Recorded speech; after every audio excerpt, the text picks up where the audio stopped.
Imagine that. Okay. And if you can change the slide. Just to give you a highlight of today, we will have our guest speakers that I'm very excited to have with us, and I will give those introductions in just a minute, but how they're going to share how care recovery support services can enhance your practice.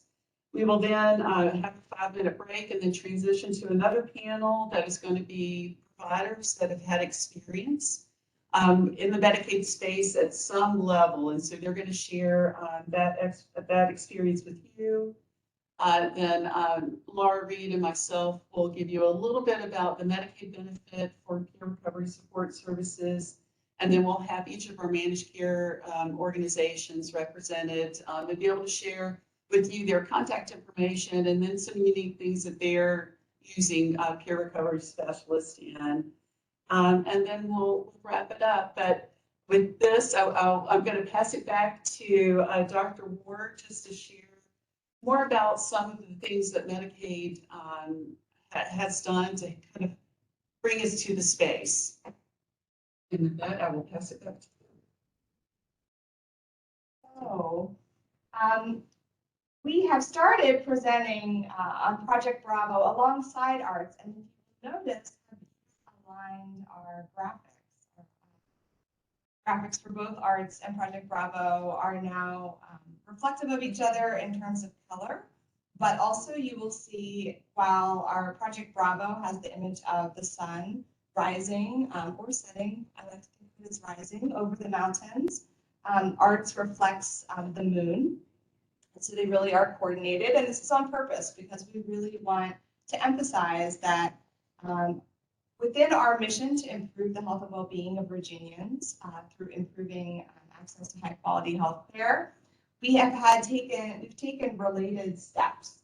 And so the first of those in 2017 was the implementation of our Addiction and Recovery Treatment Services benefit. And as you all know, peers were a significant part of that implementation, and it really enhanced our ability to provide evidence-based care for substance use disorders, just a huge increase in access to providers. Bravo was conceived the following year as a means to enhance our mental health services benefit, and it really is a step off from arts. So it takes inspiration from that process of building out the arts continuum and does the same for mental health services. Really specifically, Bravo enhances the services within the Medicaid benefit. So while there's a lot of talk of system transformation that is happening currently in Virginia, the Bravo and the arts initiatives are really a transformation of services specifically. So because Medicaid is the largest payer of behavioral health services in the Commonwealth, we play a really important role in determining what people are able to provide and get reimbursed for. And that means what our members are able to participate in. One of our biggest emphasis within Project Bravo has been enhancing and aligning our services to include things that were already working in Virginia, but may have been paid exclusively through general funds. And so in bringing those into the Medicaid benefit, that allows us to pull down federal share and make them more affordable for the Commonwealth. You'll see over on kind of our wheel of alignment, as we call it, to the right, that is a reflection of some of the many implementations that we drew from in designing. And we had peers, I think, in almost every work group that we had in designing these services.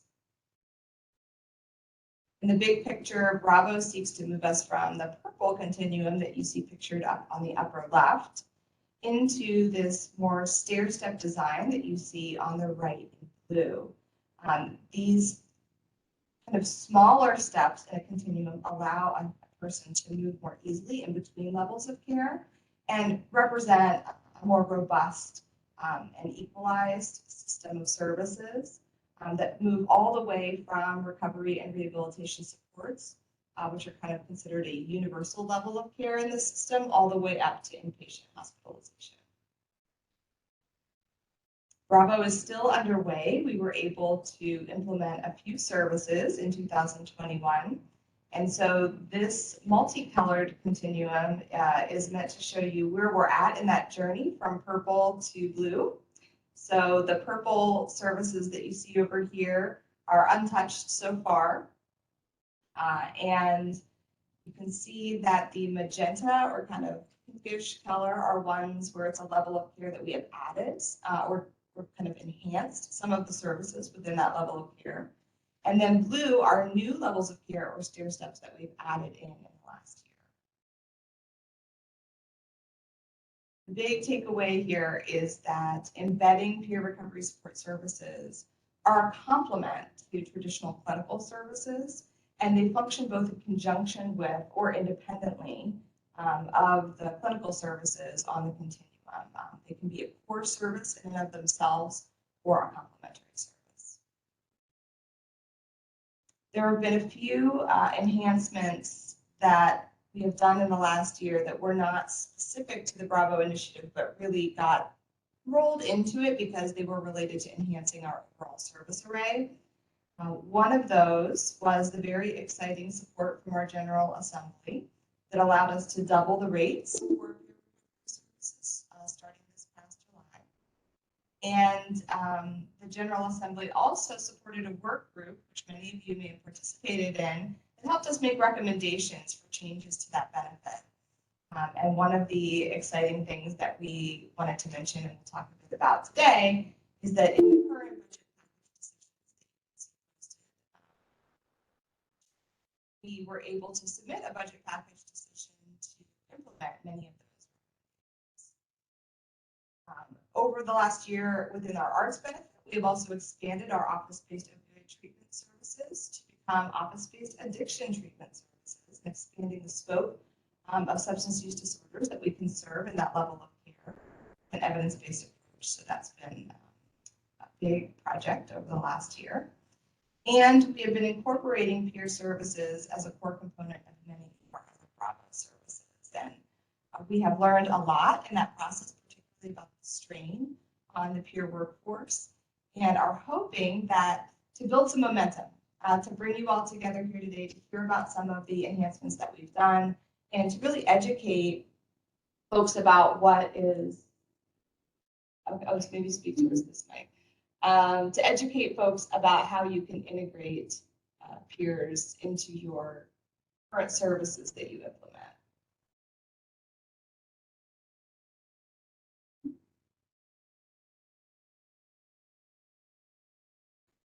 Cool. Again, I apologize for our sound quality. Hopefully, when we transition to our panelists, that will be improved. So again, this slide is just announcing the rates, and I want to also just give a shout out to the example at the bottom of your screen was from one of our CSVs. So this just is telling the impact of this rate increase. So just wanted to make sure you have that as a walkway. And as Dr. Ward mentioned, we are preparing for our next General Assembly session. So I'm sharing with you here, this was an agency budget decision package. These are recommendations that the work group made that we facilitated a couple of years ago around how to increase access for peer recovery support services within the Medicaid benefit. So these are other items that the work group recommended that we need legislative authority to be able to implement. So I wanted to share that with you as well. And now I will transition. Those are some highlights that we have for you from Medicaid. And now I want to share with you our next section, which is our panelists. So I want to first announce Jennifer Spangler. Jennifer is a disability rights advocate who specializes in mental health. She lives well with bipolar disorder and understanding the importance of representation works to include the input of those who live with mental health challenges and the public policy decisions that affect them. Jennifer has a master's degree from Virginia Tech and enjoys reading peer-reviewed scientific journals to answer her advocacy questions. She is currently researching how dignity and respect improve patient treatment outcomes. And have we unmuted Jennifer? Jennifer, I'm going to Jennifer Spangler, and y'all just patience with us because we are navigating a lot of folks on. So Jennifer, I have sent the request to unmute you, so I believe you can unmute yourself. All right. Good morning. My name is Jennifer Spangler. I have been in recovery, as Ashley said, with bipolar disorder for over 2 decades. And I'm embarrassed to share that I only learned about peer recovery services when I began advocating at the General Assembly in 2015. My healthcare team has always included a clinical psychologist and psychiatrist. And at the time, I thought, what can peer recovery specialists offer that my clinicians cannot? It took me 5 years before I understood the value of peer services to the point where I agreed that the services are needed, though not for myself. Thinking back, I realized that it was my discomfort of people who are transparent about their substance use and/or mental health journey professionally that kept me from accepting peer services. I was sharing my own experiences during the General Assembly sessions, but somehow that was different than peer support professionals sharing their journey in their work. I remember attending a meeting with a peer recovery specialist. She drew the entire time, which was nearly a full workday. All I could think of was how unprofessional that was. I didn't know at the time that doodling, which is what I do, can be a tool to help with concentration. And so believing a person can recover and working with people in recovery as a colleague are 2 separate things. I couldn't see the peer recovery specialist as a colleague because I thought a professional who was drawing at a meeting was not my equal. I've come a long way from that meeting in 2016. Like my journey, it will take time to fully accept peer services. If clinicians or staff can only see people who require behavioral health care services as patients needing help, the effort to integrate peer support professionals into your agencies and organizations will struggle. The City of Philadelphia developed a toolkit from their decade-long endeavor to move to a recovery model with peer recovery services. The bullets on this slide and the next slide are outcomes that they reported. Peer recovery specialists are a present reminder that recovery is real, and the knowledge they impart is different. I now know that difference is complementary to clinical care because peer recovery specialists understand the system and our challenges because they've walked in our shoes. It can be challenging when a person needs help but doesn't accept what clinicians propose. Peer recovery specialists are walking proof that the services clinicians provide, when applied, lead to recovery. It will take planning and persistence from supervisors and directors to ensure their role is fully utilized. But the good news is that when peer recovery specialists are seen as colleagues and doing the work they're trained to do, their presence benefits the entire office. Next slide, please. Jennifer, our computer is frozen. Do you mind pausing just a second? That way we can catch up with you. Let our computer catch up.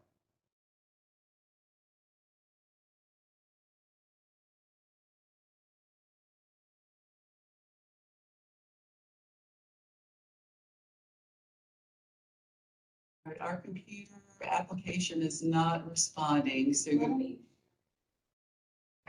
give us just a second.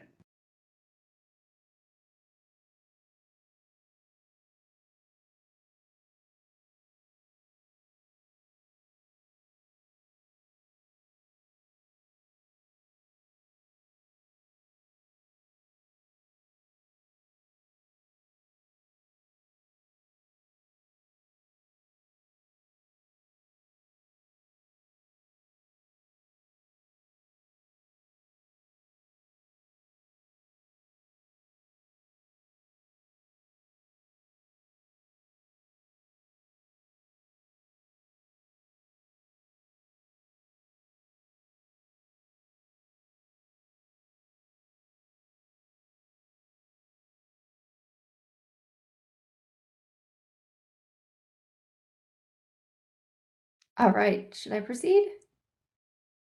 Yes, Jennifer, thank you. Sure. So when I was hospitalized at 20 years old after first episode psychosis, I was told not to socialize with people who had mental health challenges. And I feel this did me a disservice. When you are only the receiver of help in a relationship, it becomes very one-sided. This dynamic allowed my self-stigma to flourish. I'm always in that down position with my clinicians and prescribing providers. And that can often extend into my family and social relationships as well. So, getting to recovery through the biopsychosocial stabilization and symptom management, the medical model, alone is tough because you're surrounded by people whose job it is to help you. So, learning tools and helping yourself can be tough to realize. My illness is a lifetime gig. Always being in that down position is hard. The medical model does not honor all the work I do to maintain my health like the recovery model does. The medical model keeps count of all the times I need help. I can label myself weak, but with the recovery model, I can see all the work I am doing more as steps on a continuum. I see needing help as part of my journey instead of as a failure. And there's no us them with peer recovery professionals, so it's much easier to accept what they suggest, especially after many unpleasant services in the medical model, like forced injections, which can make me wary of other providers. Being surrounded by peer support professionals for the last 7 years reduced my self-stigma. As a result, I'm much more comfortable in my own skin and I can be my whole self and share instead of hide when I'm experiencing challenges with regard to my illness. So, after working with a peer support specialist for several years, I decided to receive services. I head to my clinician's office when I need to, but sometimes I just need to tweak the tools in my toolbox or talk to someone who understands. I read the book Rock Steady, pictured here, about a technique called the polar plunge. I have never heard of that in my 23 years with clinicians, but at Robin's Hope, a peer-run organization in my county, earlier this year, a person shared it in our group. And it's true, if I am stuck in a pattern of thinking, cold water on my head is an instant relief. It's been over 10 years since I have needed crisis services, and I hope I never need them again. But having a plan gives me peace of mind. Like many, I've been caught in the revolving door of urgency department and inpatient care simply because I had no idea what else was available. Robin's Hope changed that. I have over 20 years experience with my illness. I know something is off well before my behavior is noticed by others. But unfortunately, these challenges don't occur between the hours of 9 and 5 and remain constant until I can get an appointment. But at Robin's Hope, I don't have to wait to get support or learn what's currently available while I wait to see my clinicians. Peer recovery services are needed in every environment where behavioral health care services are provided.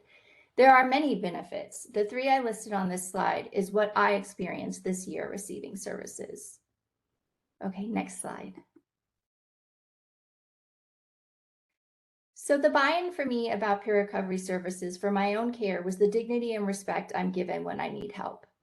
This feeling is shared by others who have received services at state facilities and CSBs. There's a dance between clinicians and people who require behavioral health care services. I work very hard to know those steps because disrespecting clinicians and staff can lead to denial of services, for example. And if I'm disruptive and disoriented, I may be sent to a hospital unless I can calm down. But getting calm when I'm surrounded by people who are frustrated and annoyed is really hard. But peers understand, and I can tell even when I'm very sick. It's much easier to extend kindness and compassion when you've walked the same path, and it's easier to be patient too. I know clinicians and staff want my best and that they do care for me. It's just having peer recovery specialists, in addition to what they provide, allows me to feel safe during a time when I really am vulnerable and scared. I've continued to receive peer services through the peer run near my home, And it's nice to show up at a standing weekly meeting where I don't have to do anything except exist. There are days when existing is really hard, and it's much easier to be in that state around peers. They are comfortable with themselves in their journey, and it's nice not to have to worry about the intricate dance steps with clinicians and staff who demand to be treated with dignity and respect, but sometimes don't reciprocate. In mental health, dignity is closely associated with the concept of recovery and a means of developing new meaning and purpose in one's life as one grows beyond the catastrophic effects of acute mental illness, in my case, first episode psychosis and bipolar disorder. And stigma experts agree that the best way to break down the stigma of mental health is by being in a space with peers, people who self-disclose their journey. Peer support changes lives for the better for everyone. Next slide. In 2010, the U.S. Department of Veterans Affairs adopted a recovery model of healthcare which included veteran peer support services. In 2017, Health Services Research found that Veterans Health Administration primary care clinics with the most recovery model components in place in 2012 had greater improvements in several chronic disease quality measures in 2009 to 2013 than the lowest recovery model clinics. Peer support services and the recovery model of care works. It will take time and work to fully integrate peer recovery specialists and their services, but you're creating a healthy work environment for consumers and staff. Thank you for your interest in bringing these services into your agency or organization.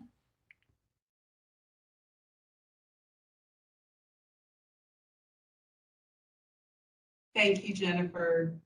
Thank you so much. And I will actually, I'm going to introduce our next panelist for this session. So our next presenters will be Jessica De La Rosa.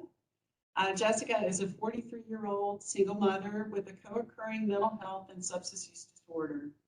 In recovery for 2.5 years, and as a newly certified peer recovery specialist, she is passionate about advocating for peers in the workplace and with the benefits of having them both in private and public sectors.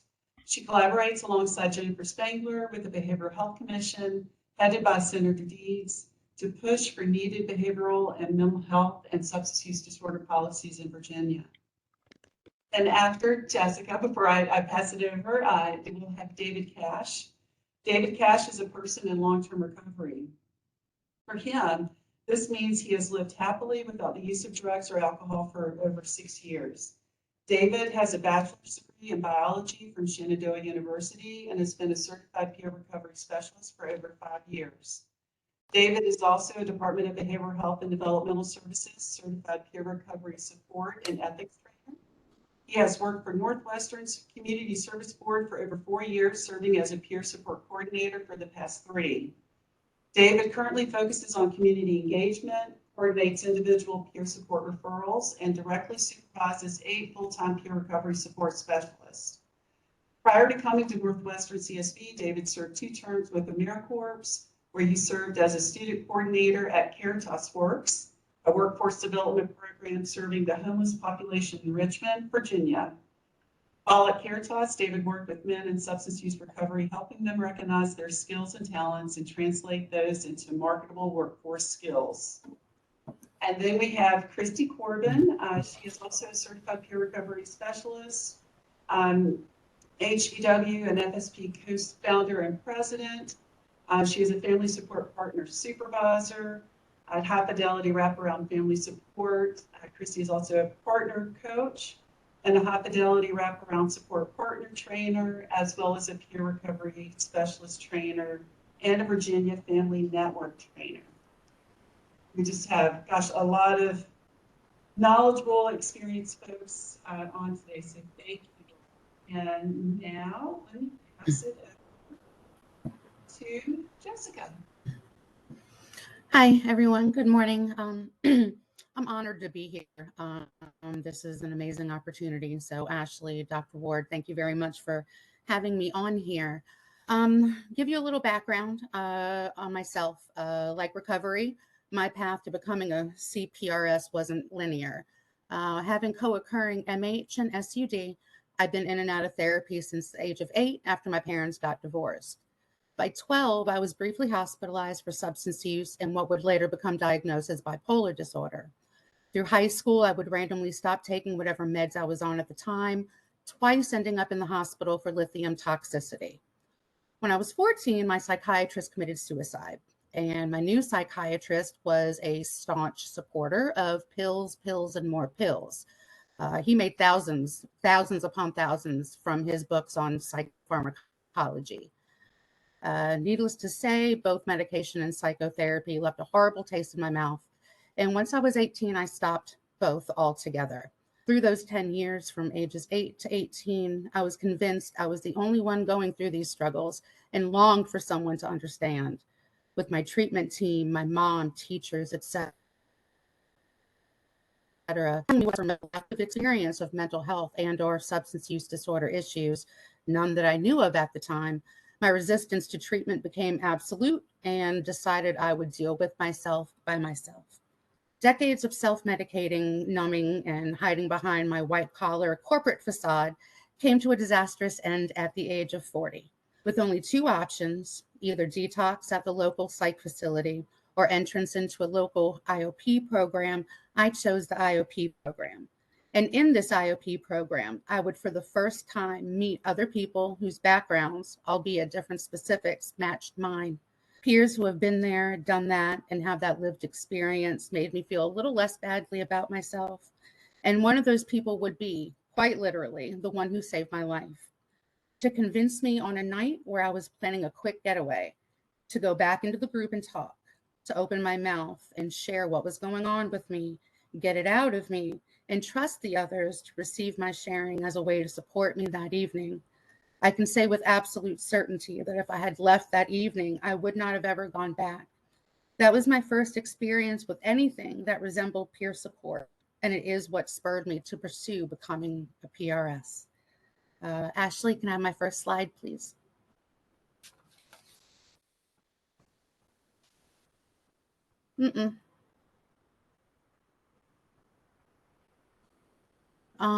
That's not the slide.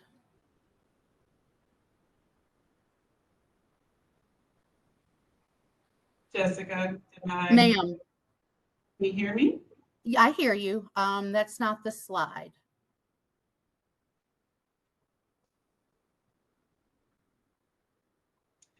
That, because I thought I had sent you the revised one yesterday. Jessica, I'm going to, these were the slides that I had in, so I apologize. Oh, no, it's fine. It's absolutely fine. I'm just gonna pull mine up real quick. I'm sorry, everybody. Let me just try to pull this up. Can you share your screen? Oh, sure I can. All right. No, this is not what I wanted. Hold on. I'm sorry, everybody. Give me just 1 second. There we go. All right.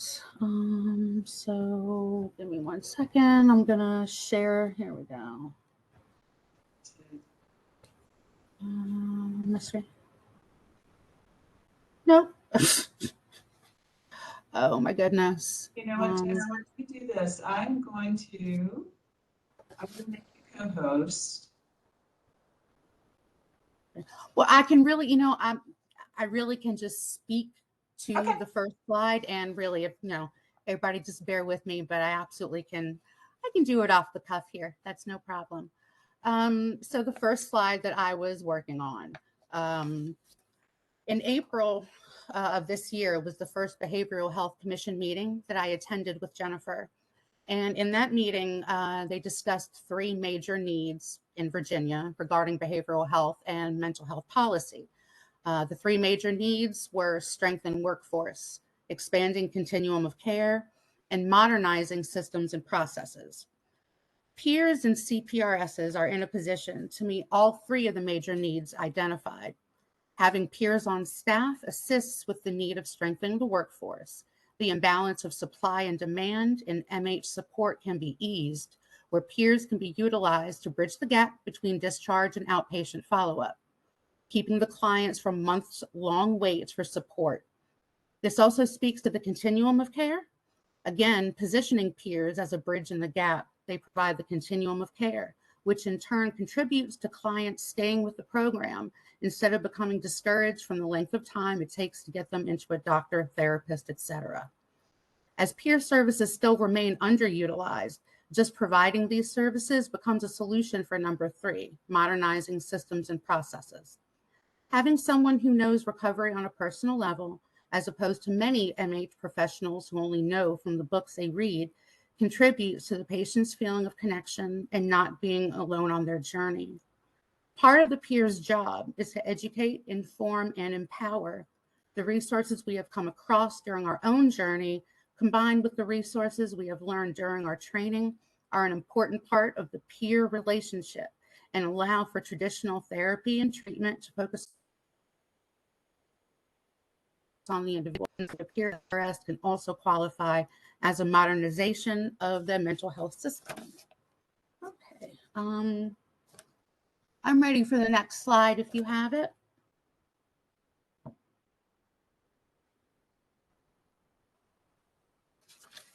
Ashley.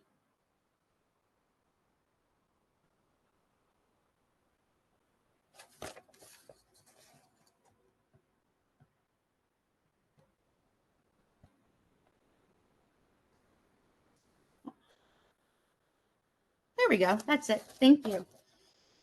So slide 2. Letter to the state Medicaid director all the way back in 2007, which stated, now more than ever, there is a great emphasis on recovery from even the most serious mental illnesses when persons have access in their communities to treatment and supports that are tailored to their needs. Consumers are able to discover what their communities have to offer through a peer-to-peer relationship, with the peers sharing their story of how they found support as a means to empower the consumer to do the same. Next slide.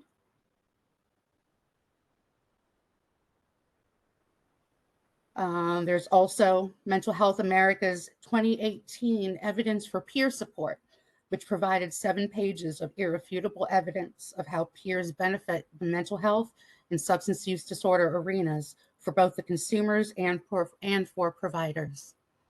Next slide. But my personal favorite, article written by Dr. Thomas G. Kimball, PhD, on April 1st, 2019, very plainly stating, PRSs fill a needed gap in the addiction care continuum. Having a coach or mentor that has been there, done that, is influential to those starting on their journey, and it is desperately needed as people move through the most vulnerable times of recovery, typically in the first 12 to 18 months. All right, that's all my slides, and I just have a closing. And so, in closing, we don't often get second chances at life, a new beginning to redefine ourselves and our lives. There's even less chance of this when someone lives with mental health and/or substance use disorders. Becoming a CPRS is our second chance, the chance to make a life with purpose and serving others, which in turn support us on our own recovery pathway. It provides additional recovery capital in that those we work with add to our accountability, adding to the list of those people and things that keep us accountable for our recovery. It is also a way to show others that a second chance is available to them as well. While becoming a PRS may not be for everyone in recovery, our example shows that second chances do exist. We are all able to recover, and a PRS can assist them with showing how. All the therapists in the world, all the doctors and nurses can only speak to our recovery from the books they read, the lessons they learned in school. Peers bring that lived experience into one's treatment. The ability to say to the clients, I have been there, you are not alone, and be someone who is not trying to tell the clients what to do as yet another authority figure. It truly makes a difference in the life of one in recovery. And with this position, we can help the traditional treatment team see more success with their patients as we, the peers, walk alongside them in their journey. Thank you. Thank you, Jessica. And next, I will pass it over to Dave. Great. Thank you so much. I appreciate it. Thank you, Jennifer and Jessica, for everything that you've shared with us so far. One thing I want to point out before I get into this is, I don't know if you noticed, but there's something very particular about my credentials, I guess, in my bio. If you notice, my formal education has nothing to do with mental health or substance use, right? I have a formal degree in biology. I studied that at university. I will tell you that what I learned in life, in my addiction and in my recovery, has given me a stronger skill set to work as a peer recovery specialist than any college education gave me to work in the field of biology. And it's that lived experience that I can, carry forward to help individuals. The reason why I do what I do is because a peer recovery specialist touched me in my recovery, and that really motivated me and stimulated me to want to do this. It was really a pulling, that I felt to doing peer support work. So with that being said, I'm going to talk a lot about Northwestern Community Services Board, which is where I work as a peer support coordinator. And I want to talk about why I think peer support works at our agency. So I'm going to talk about some of the values, everything that's on the slide here, why Northwestern embraces peer support, the services that we offer, how we've integrated peer support into our entire SUD program, and what training and supervision looks like here at Northwestern with the peer support team. So if you can go to the next slide, please.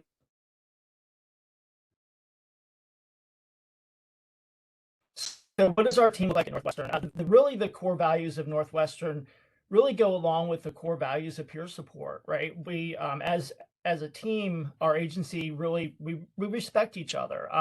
And what I mean by that is peer support specialists have a lot of value at Northwestern. I remember the very first peer support job that I applied for after I did work at Caritas, but when I moved up to the Winchester area, I applied for an agency for a peer support position. And in the interview, at the end of the interview, I asked, what does the role look like? And one of the requirements of the position was to sit in the outpatient groups. And I thought, okay, this is pretty cool. But the caveat is I was going to sit in the outpatient groups and take notes. I was not going to have a voice in those groups. I was there basically as a scribe to take notes, to hand to the therapist, for the therapist then to put into the medical record. I was not going to be permitted to directly address a patient there. If they came to me and asked me questions, it was cool for me to talk to them, but I wasn't able to start my own interactions with people. That did not sound very appealing to me. When I went to apply to Northwestern or interview with Northwestern, they told me the same, said, you're going to be an IOP. And I was thinking, great, here we go again, right? But it looked very different. Northwestern said, you have a voice. You're going to be co-facilitating these groups. And I'm going to get into that a little bit more when I get into the story. But that's just to give you an example of how Northwestern, that mutual respect for peer support specialists exists there. We have a voice. We, as one of the supervisors for the peer support team, I am in supervisor meetings in the SUD program. My opinion is valued. I have input. We have creative freedom to do things that we think are going to help the people that we're supporting. Just to give you an example, the peer support specialist for our Page County Drug Court team, this week on Thursday, she's taking her group, actually it's Wednesday, but it doesn't really matter. She's taking the alumni group from the Page County Drug Court program ziplining. And it's this outside activity that it's going to promote, building team leadership, team building, communication, right? It's an activity outside, getting fresh air, doing something fun in recovery. So we have that creative freedom to do this. One of my boss's favorite sayings is be creative, come up with ideas. He's always encouraging us, promoting ideas. And we do, we have a lot of collaboration with our team. Like I said, we're part of the meetings. You can go to the next slide, please.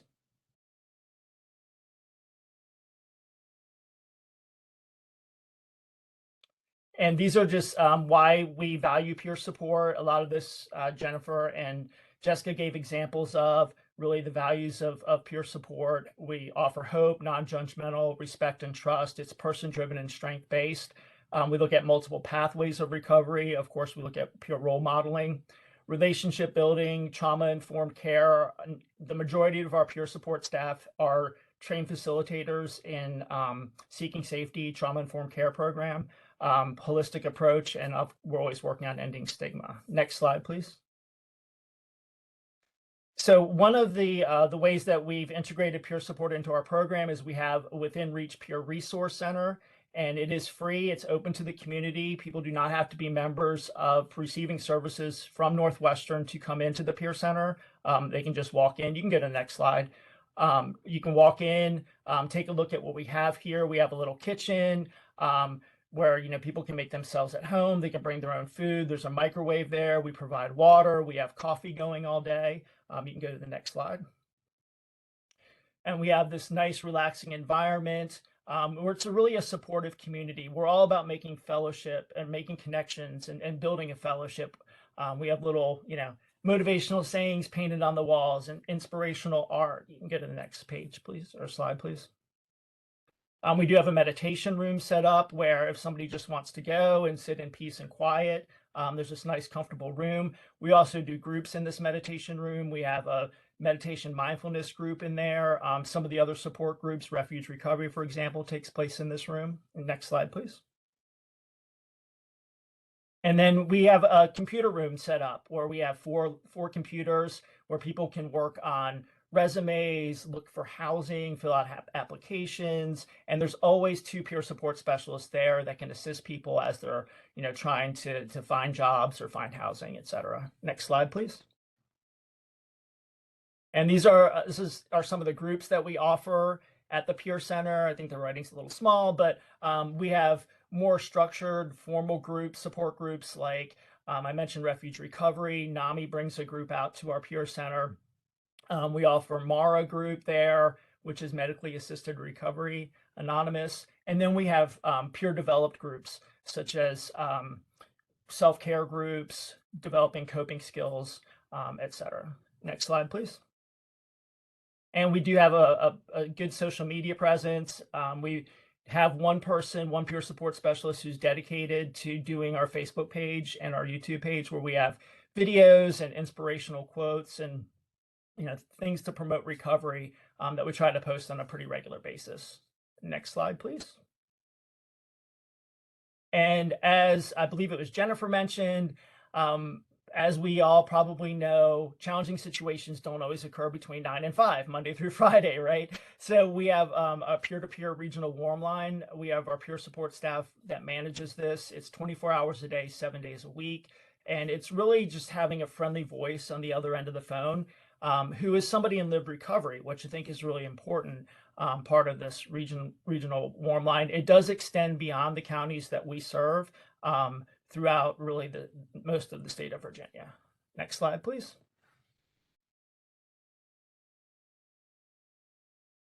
And now going to talk a little bit more about community engagement, which goes beyond what we're doing at the Peer Center. And you can go to the next slide. So as I mentioned, we do have our outpatient groups where we have peer support specialists in those outpatient groups. We have some that are very specific, gender specific, women's motivational groups, recovery skills groups, and of course, as I mentioned, Seeking Safety. I can't emphasize enough that the peer support specialists that are in those groups truly have a voice. It is a collaboration with the therapist or counselor that is technically running the groups. Next slide, please. As I mentioned, we do have 2 peer support specialists for the 2 specific drug courts that we work with. We have one in Winchester and one in Page County, and that is the role of the peer support specialist. They provide services specifically for that population. They've gone through specific trainings for this, for example, the MRT training, RAP training, because we do RAP as part of the drug court program. And the peer recovery specialists actually do the orientation for drug court. They are the first person that the new participants talk to. It's not a therapist, it's not a counselor, it's somebody who has been there, been incarcerated, had that lived experience, knows what it's like. and making that initial connection with a like-minded person, I think, is very beneficial. Next page or slide, sorry. We do have a peer support specialist who sits on with our crisis intervention training, offering a peer perspective. And these are just some of the quotes from the feedback that we get from these trainings. This is specific to the peer support specialist. Best presentation of the whole day, amazing story, extremely important part of this training. So these are our first responders, the police force that are going through this crisis intervention training. I think I love the last one. It's just excellent job, great demonstration of why CIT is a good idea.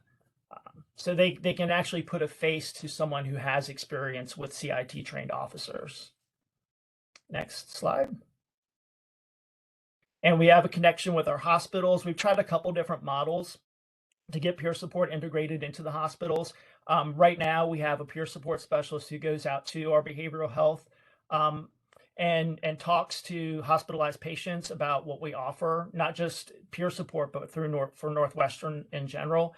And then I actually do all the referrals from the hospitals. So not only is it in behavioral health, but patients that are hospitalized or come through the emergency room, I have a direct line to the hospitals to connect them with individual peer support.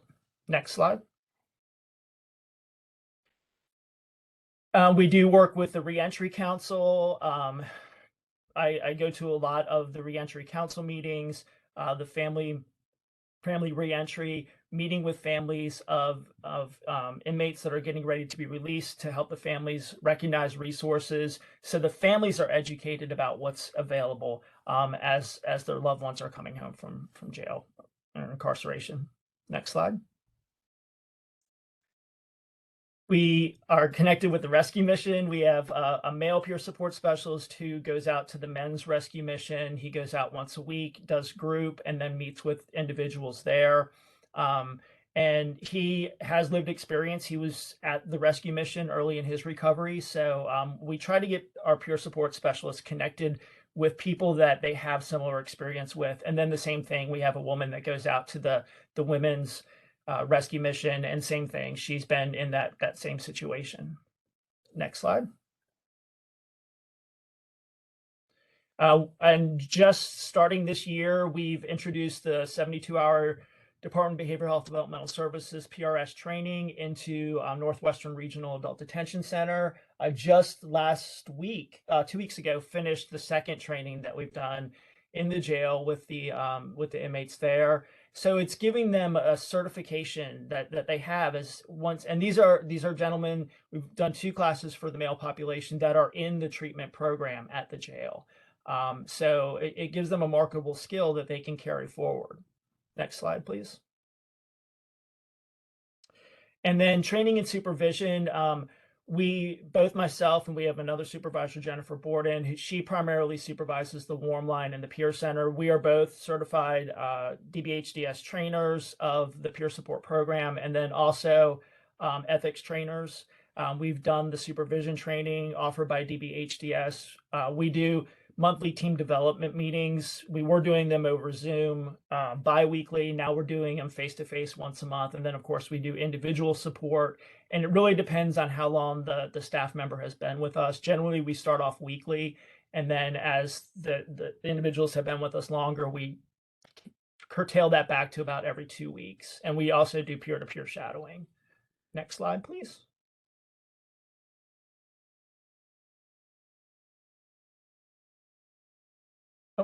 And that's it. So as you can see, we are one team, Peer Support Services and Northwestern. There's no siloization, if you will. I don't even know if that's a word. It is now. We really work in conjunction as a team. We have one vision, and that's providing the best services for the individuals that we provide services for. Thank you. Thank you, David. And siloization is a word officially as of today. Amazing work that you all are doing. Thank you so much for sharing. And then we have our final panelist for this session. I will pass it over to Christy. Thank you, Ashley. Good morning, everybody. It is wonderful to be a part of this presentation. I'm so excited to see this happening in Virginia. We have really come a long way with this peer support movement, and we've got a long way to go, and it's pretty awesome with the support that we have. So I am Christy Corbin. I'm the co-founder and president of Family Support Partners of Virginia. I am a mom with lived experience of navigating our child behavioral health system with my daughter. She's currently 26 and a mother of her own. And at the age of 14 is when our journey started. And I could not get connected to our system. Number one, I didn't know what the system was. I knew about the school and I knew about outpatient therapy and psychiatry and those things, which we were connected with, but I didn't know that a CSB existed or that the Children's Services Act was there. I was familiar with Medicaid, and actually Medicaid is what saved our lives and got us what we needed. So I am forever grateful for having this in Virginia, and to be a part of this is definitely a full circle moment for me. So I'm very excited about this. So Ashley, if you go to the next slide, please. So I am, like I said, the co-founder. I was at the time when I lost my position due to a grant ending back in 2020, and the pandemic was in full swing and all that good stuff. I decided that I needed to continue doing this work. So over the years that I was working with the previous agency and through the grant, I had developed a lot of opportunities to build networks and to learn. And I became a trainer of our high fidelity wraparound support partner curriculum for Virginia. I'm also a peer recovery specialist trainer. And I also train other trainers for Virginia Family Network, which is near and dear to my heart, which is where I got started. And I'm also currently, one of my more prouder moments too is that I'm the parent representative for the state and local advisory team, which is a team of folks that are made up of the partners that represent the Children's Services Act in Virginia. And it is a wonderful opportunity to stay connected and to also share the great and wonderful things that Family Support Partners are doing in Virginia, and then the peer support movement as a whole. So that's just a little bit about who I am. So if you'll go to the next slide, please. This is my definition of family support partners. When we first started doing this work in Virginia, we were brand new back in March of 2014, and there wasn't really much in Virginia about like the formal role of family support partners, or at the time we were referenced as parent support partners. And so this is my definition that I came up with. We support parents and caregivers of children with pretty much any need. It can be from physical health to developmental disabilities to mental health, and of course, substance use challenges. And we have made it through. We figured it out. We, like I said, I couldn't get connected to our system the way that I know now how families can get connected. And so I had to be pretty scrappy with how I got things done. And I made a lot of phone calls, and I learned a lot about our system.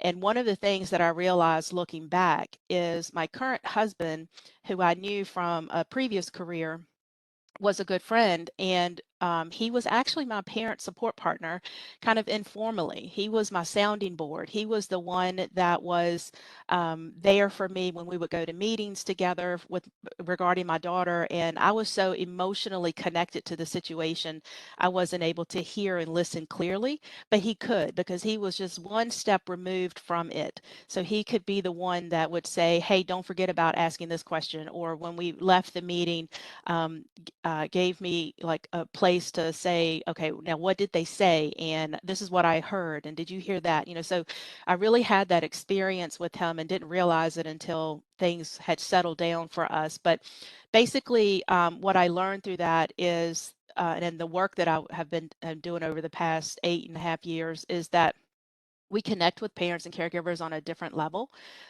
It was referenced earlier on that our clinical partners are absolutely warranted and needed, and they have helped tremendously.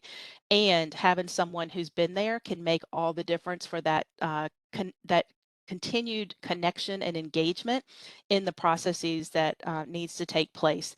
So we give folks that safe, non-judgmental place to just be who they are. A lot of times I have had parents that I've sat with and just let them vent and just say the things that they need to say that might not be appropriate in an actual meeting. And then we prep for that meeting to make sure that we can get things accomplished. Because again, I understand what it was like to not to be able to hear what was being said to me. And I'm so emotionally driven that the meetings weren't always successful. So next slide, please. And then Medicaid also has a definition, of course, because now family support partners are incorporated with the peer recovery specialist reimbursement. And of course, I'm not going to read all of this to you either. However, just highlighting that the family support partner definition includes a parent or caregiver of a minor child or an adult child. So my journey started when my daughter was 14. She's now 26. I still have lived experience with her. We're still managing things. So it's still, I'm still that parent with that lived experience.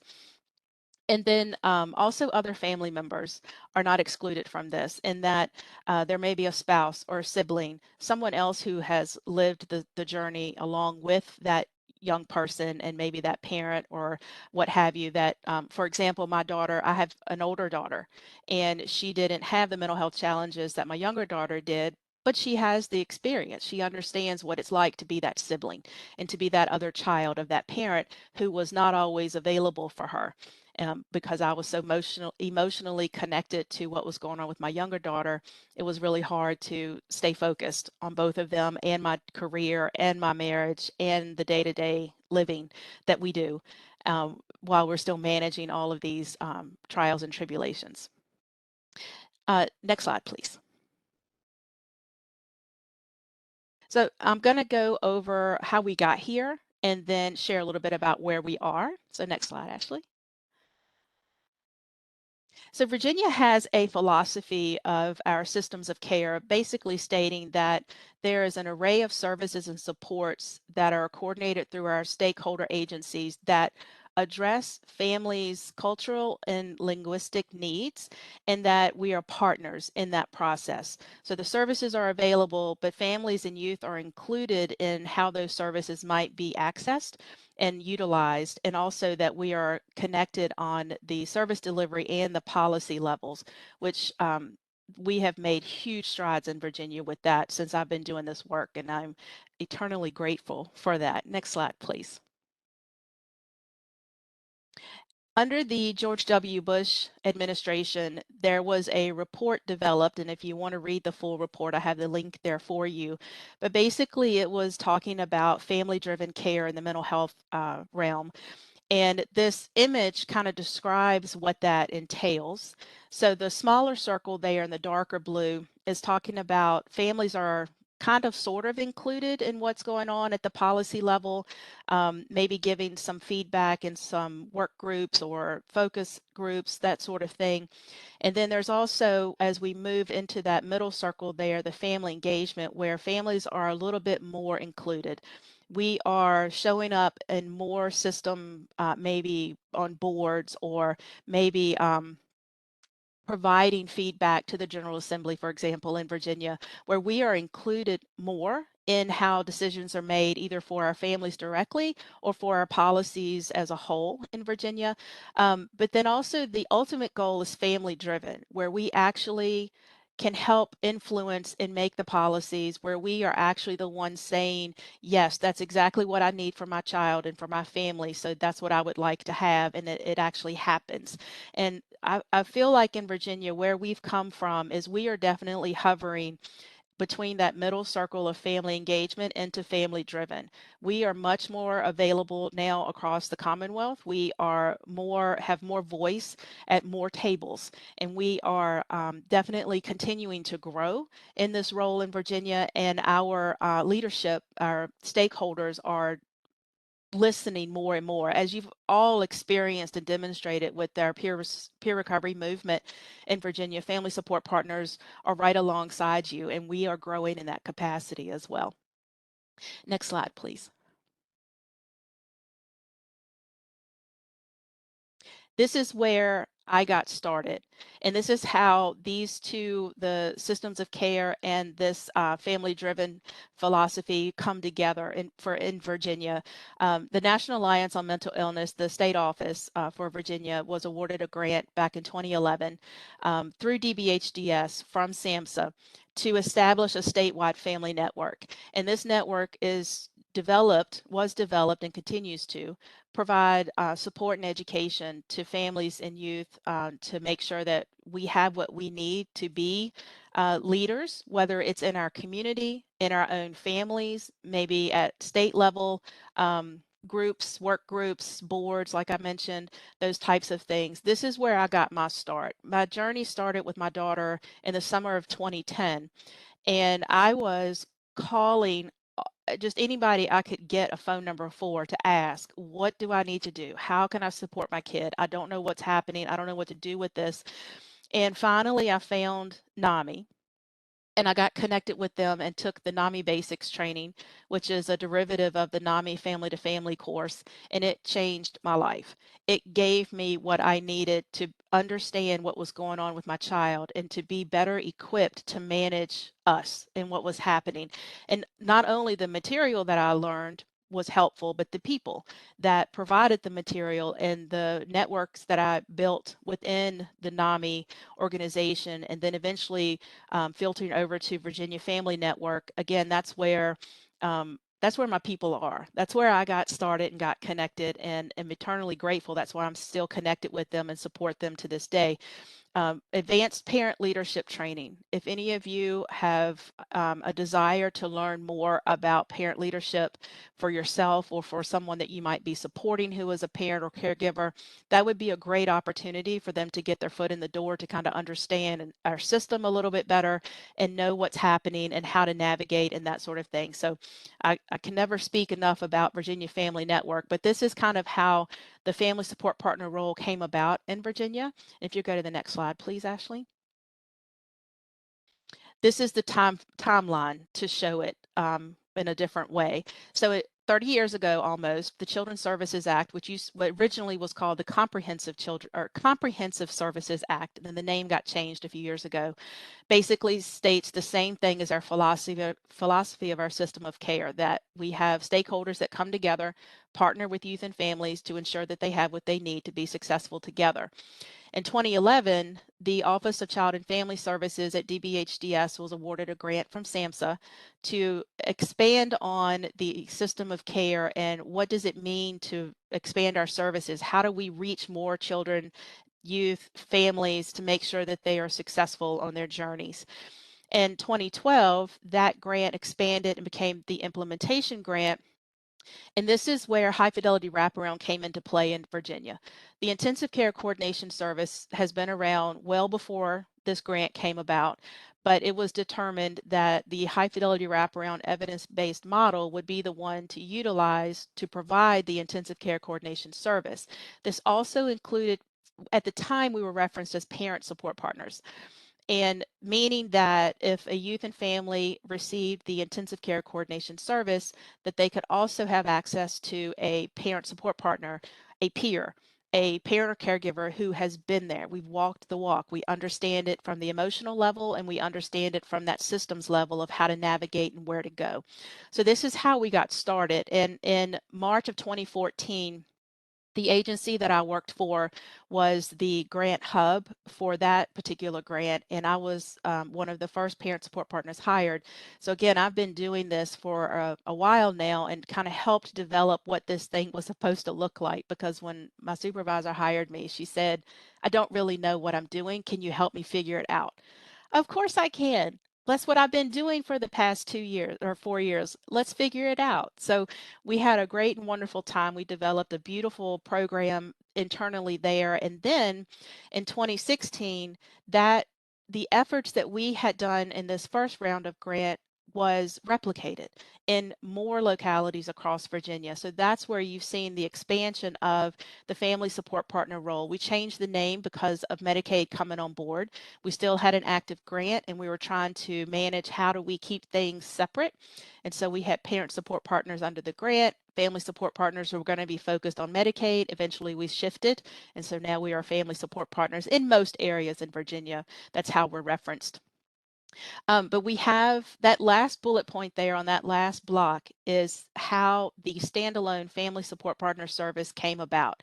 When we replicated the grant, the new localities were doing the ICC with the family support partner role, and then the previous localities expanded the family support partner outside of the ICC service. So that's how we got to figure out and learn what does it mean to work with a family who's not dealing with that very structured method of supporting them through high fidelity wraparound. And so we kind of developed the one-to-one peer support with parents and caregivers and what that looks like. And so that's kind of where we've evolved and where we are today, in that the services that we provide, whether it's through the Children's Services Act funding, or if it's through Medicaid, or if it's through any other type of grant funding that agencies might have, that's where the work has come from. Those that, and I'll say too, that we have approximately 60 something family support partners in Virginia. The role is growing, and I'm sure I don't know about all of them, but that's a rough count that I am familiar with. And also there's the youth support partner role too, that's up and coming. There's 6 of them in the Commonwealth right now. They are the kids that had that lived experience in our system, and they are providing peer support to other young people. If anyone has questions going forward regarding family support partner work specifically, I'm always happy to field questions. If I don't have the answer, I know that I have people that can answer it for you. So always feel free to reach out to me. And thank you for your time. Thank you, Christy. Amazing presentation. And with that, we have a few minutes. What I'd like to do is just have an opportunity again to thank Jennifer, Jessica, David, and Christy for your willingness to share your stories today. But also, hopefully, with folks like, to me, this is just so telling with the value that peers have within this space. And so with that, Isaac, are you with us to be able to come off mute and look at the chat and see if we have any questions for our panelists? Absolutely.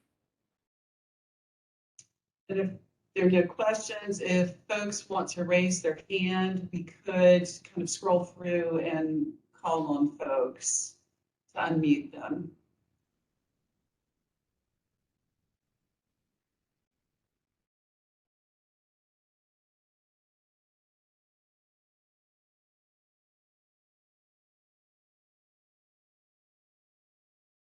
So I just went and checked, and it doesn't look like we have any questions directed at the panelists. So if you want to just go ahead and call on anybody who has questions, we should be able to move forward with that. All right, let's see. So if you have a question and you don't want to put it in the chat, if you raise your hand, we can call on you to unmute yourself.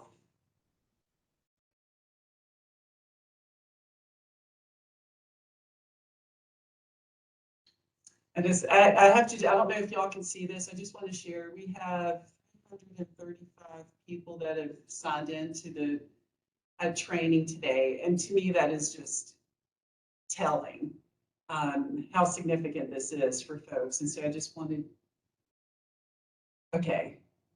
Heather has a,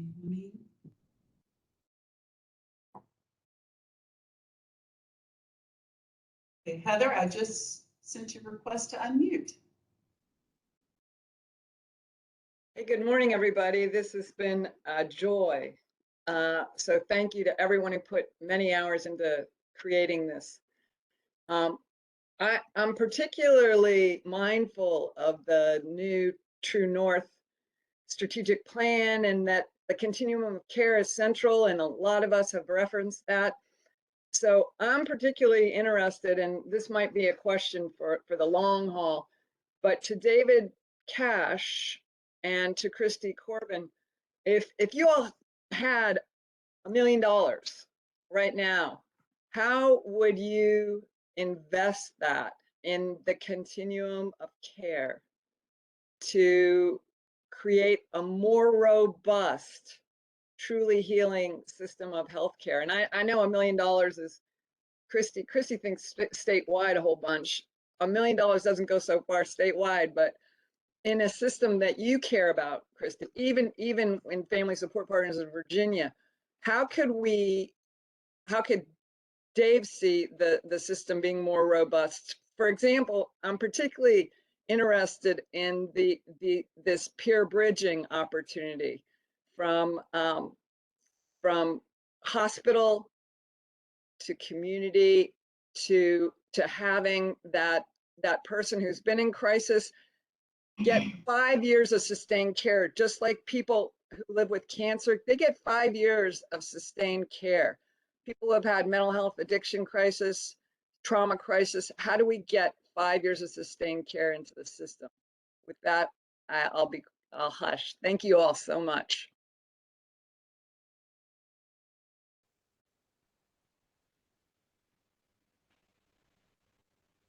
Did anyone, one of our panelists want to, actually we have to unmute them. I need to go. Hold on just a second.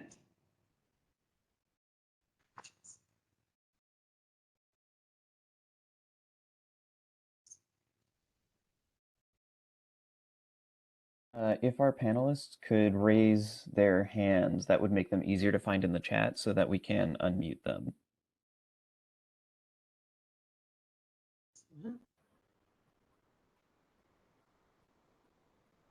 Go ahead, Jessica.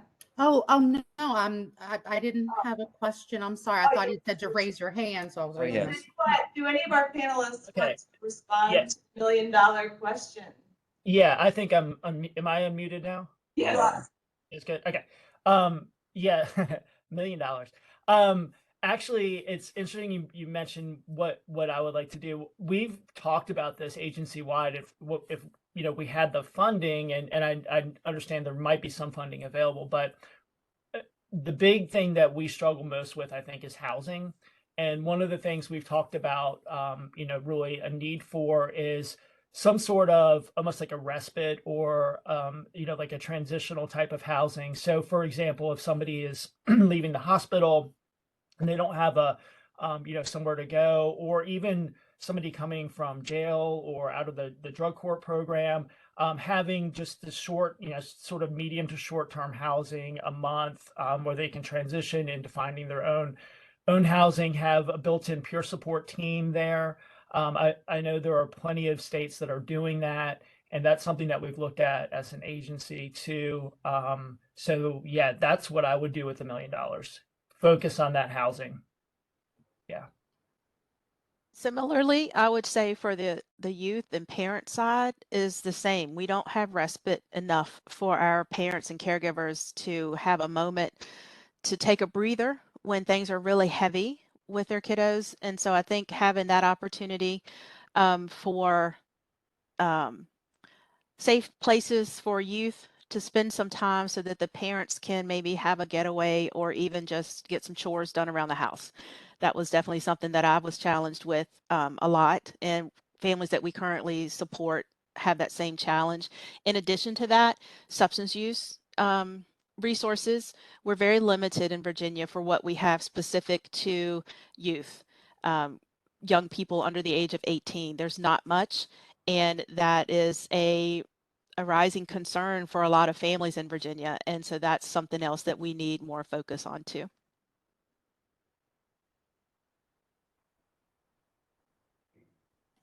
David and Christy, thank you. And I'm mindful of time. Just so we have time for the rest, what I will do is I know folks have some questions or comments within the chat, so we'll work to pull those out. And if we don't get to address these at the end of the presentation, we'll incorporate this as some kind of frequently asked questions to be able to share with the recording. So with that, again, thank you, Jennifer, Jessica, David, and Christy. Thank you so much for your presentations today. And now we are going to take 5 minutes so people can have a stretch break.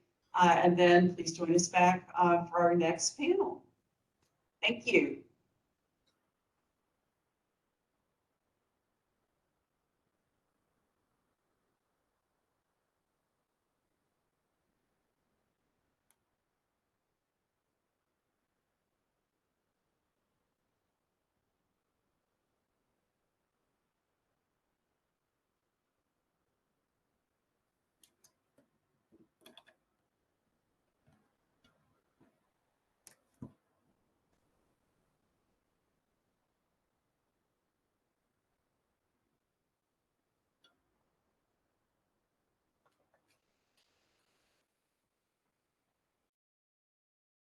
a wide range of individuals who they employ.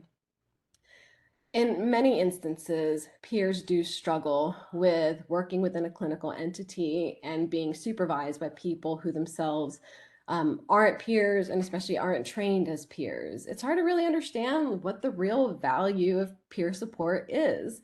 The thing that always comes to my mind is Johan Hari and his talk about the opposite of addiction is connection. Why is it so important? How is it so beneficial? And how do you get such good outcomes just by having one person connect with somebody else based on a shared understanding with no judgment and no stigma and trust and support? And if you don't come from that background, it's hard to see how that would really create such incredible outcomes that the evidence shows there are.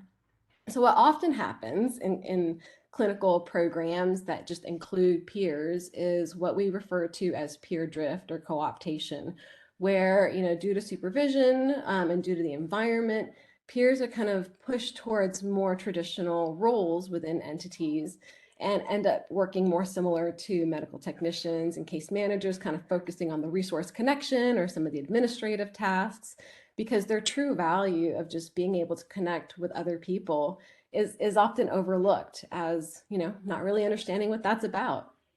And the other real benefit of working with peer-run organizations is that they really can foster trust with people who have struggled to receive services and benefit from services from the traditional treatment or public behavioral health systems. Peers in general have, we're kind of a distrusting bunch. We've struggled for so many years with being institutionalized, being incarcerated, having our kids taken away, being locked up, so it's hard to trust authority. It's also hard to trust systems and governments that have forced us to do things that we didn't necessarily want to do. And so working with a peer-run organization can help bridge some of those barriers that a lot of people have to getting clinical services. And we've definitely found that at Strengthen Peers of our ability to help people connect even with clinical services. Oh, next slide. I keep forgetting I can't switch them myself. So it's really allowable. Like, I looked at the Medicaid regs, I've been studying them for a while, and you can contract peer-run organizations and partner with them and bill for their services. Some of the nitty-gritty of the details, and it's really not that much, but peers have to be certified under the Virginia Board of Certification. They also have to be registered, a separate process through the Virginia Board of Counseling, which means that they have to undergo background checks. They are subject to barrier crime laws, which we're really hoping change because they're a bit not conducive to the types of peers we want to have on the job. And then the rules specify that peers have to either be employed or have a contractual relationship with a provider that is enrolled with DMAS and that provides them supervision. So it specifies in the regulations you can contract instead of just employing. The supervision requirements, that's something to think about because, that's going to take some time from some of your clinical staff to supervise the peers who you're contracting. It's not a whole lot of time. It's 30 minutes either once a month or 2 times a month, depending on how long the person has been a peer. And then the clinical provider has to document an assessment and make a recommendation for peer support. That's where the whole medical necessity thing comes up, being able to show that these services are medically necessary. And it would be, they can recommend peer services up to 4 hours a day for 900 hours total. And just like any other, services, we have to follow a plan. We have to have a plan in place for what services are going to look like, what goals we're working towards, what we want to address. We call those recovery, resilience, and wellness plans, or just wellness plans for short. Those have to be reviewed by the referring provider and updated every 90 days.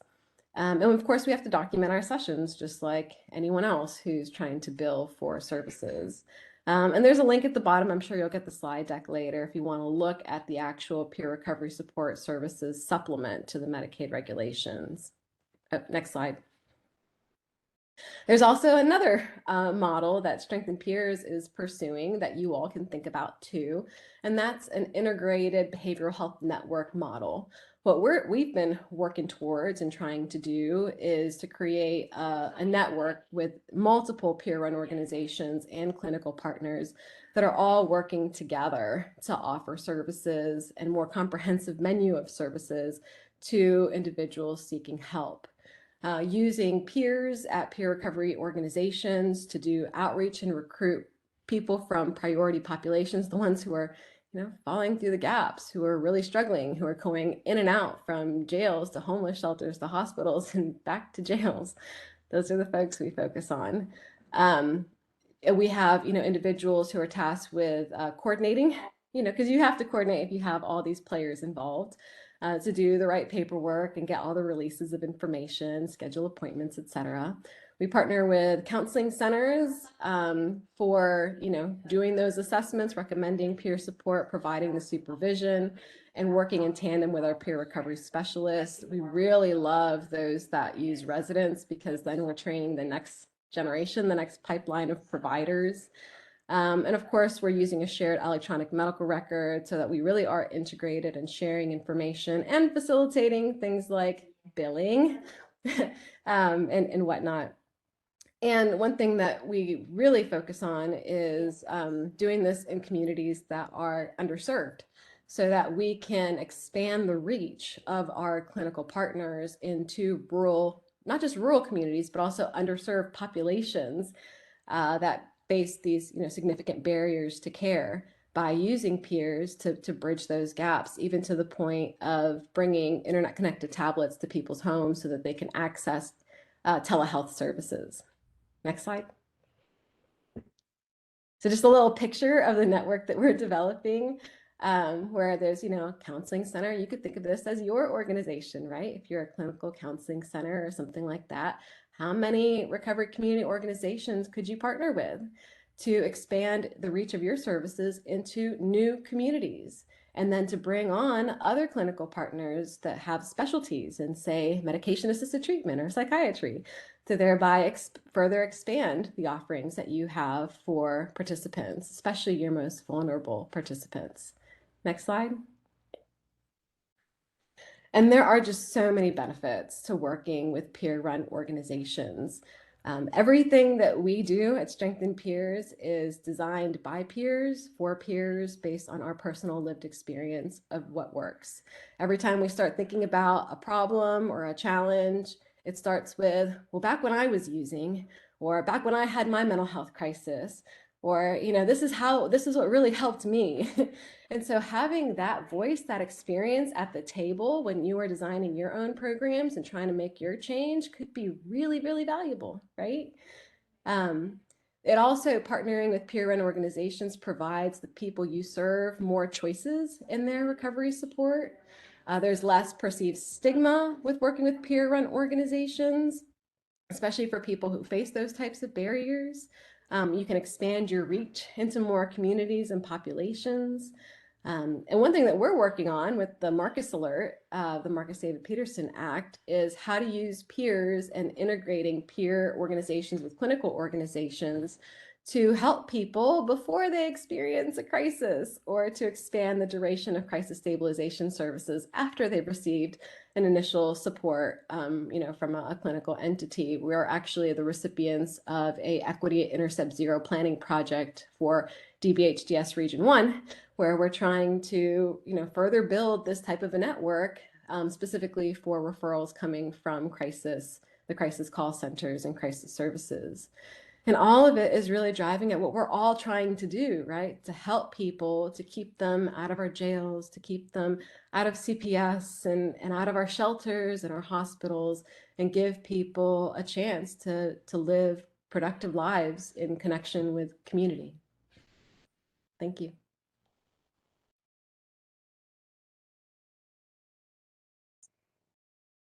Thank you, Nikki. Wonderful presentation. And now we'll pass it to Danielle, and we are in the process of unmuting you, Danielle. All right, good morning. Can everyone hear me? Yes. Okay, great. So really glad to be here.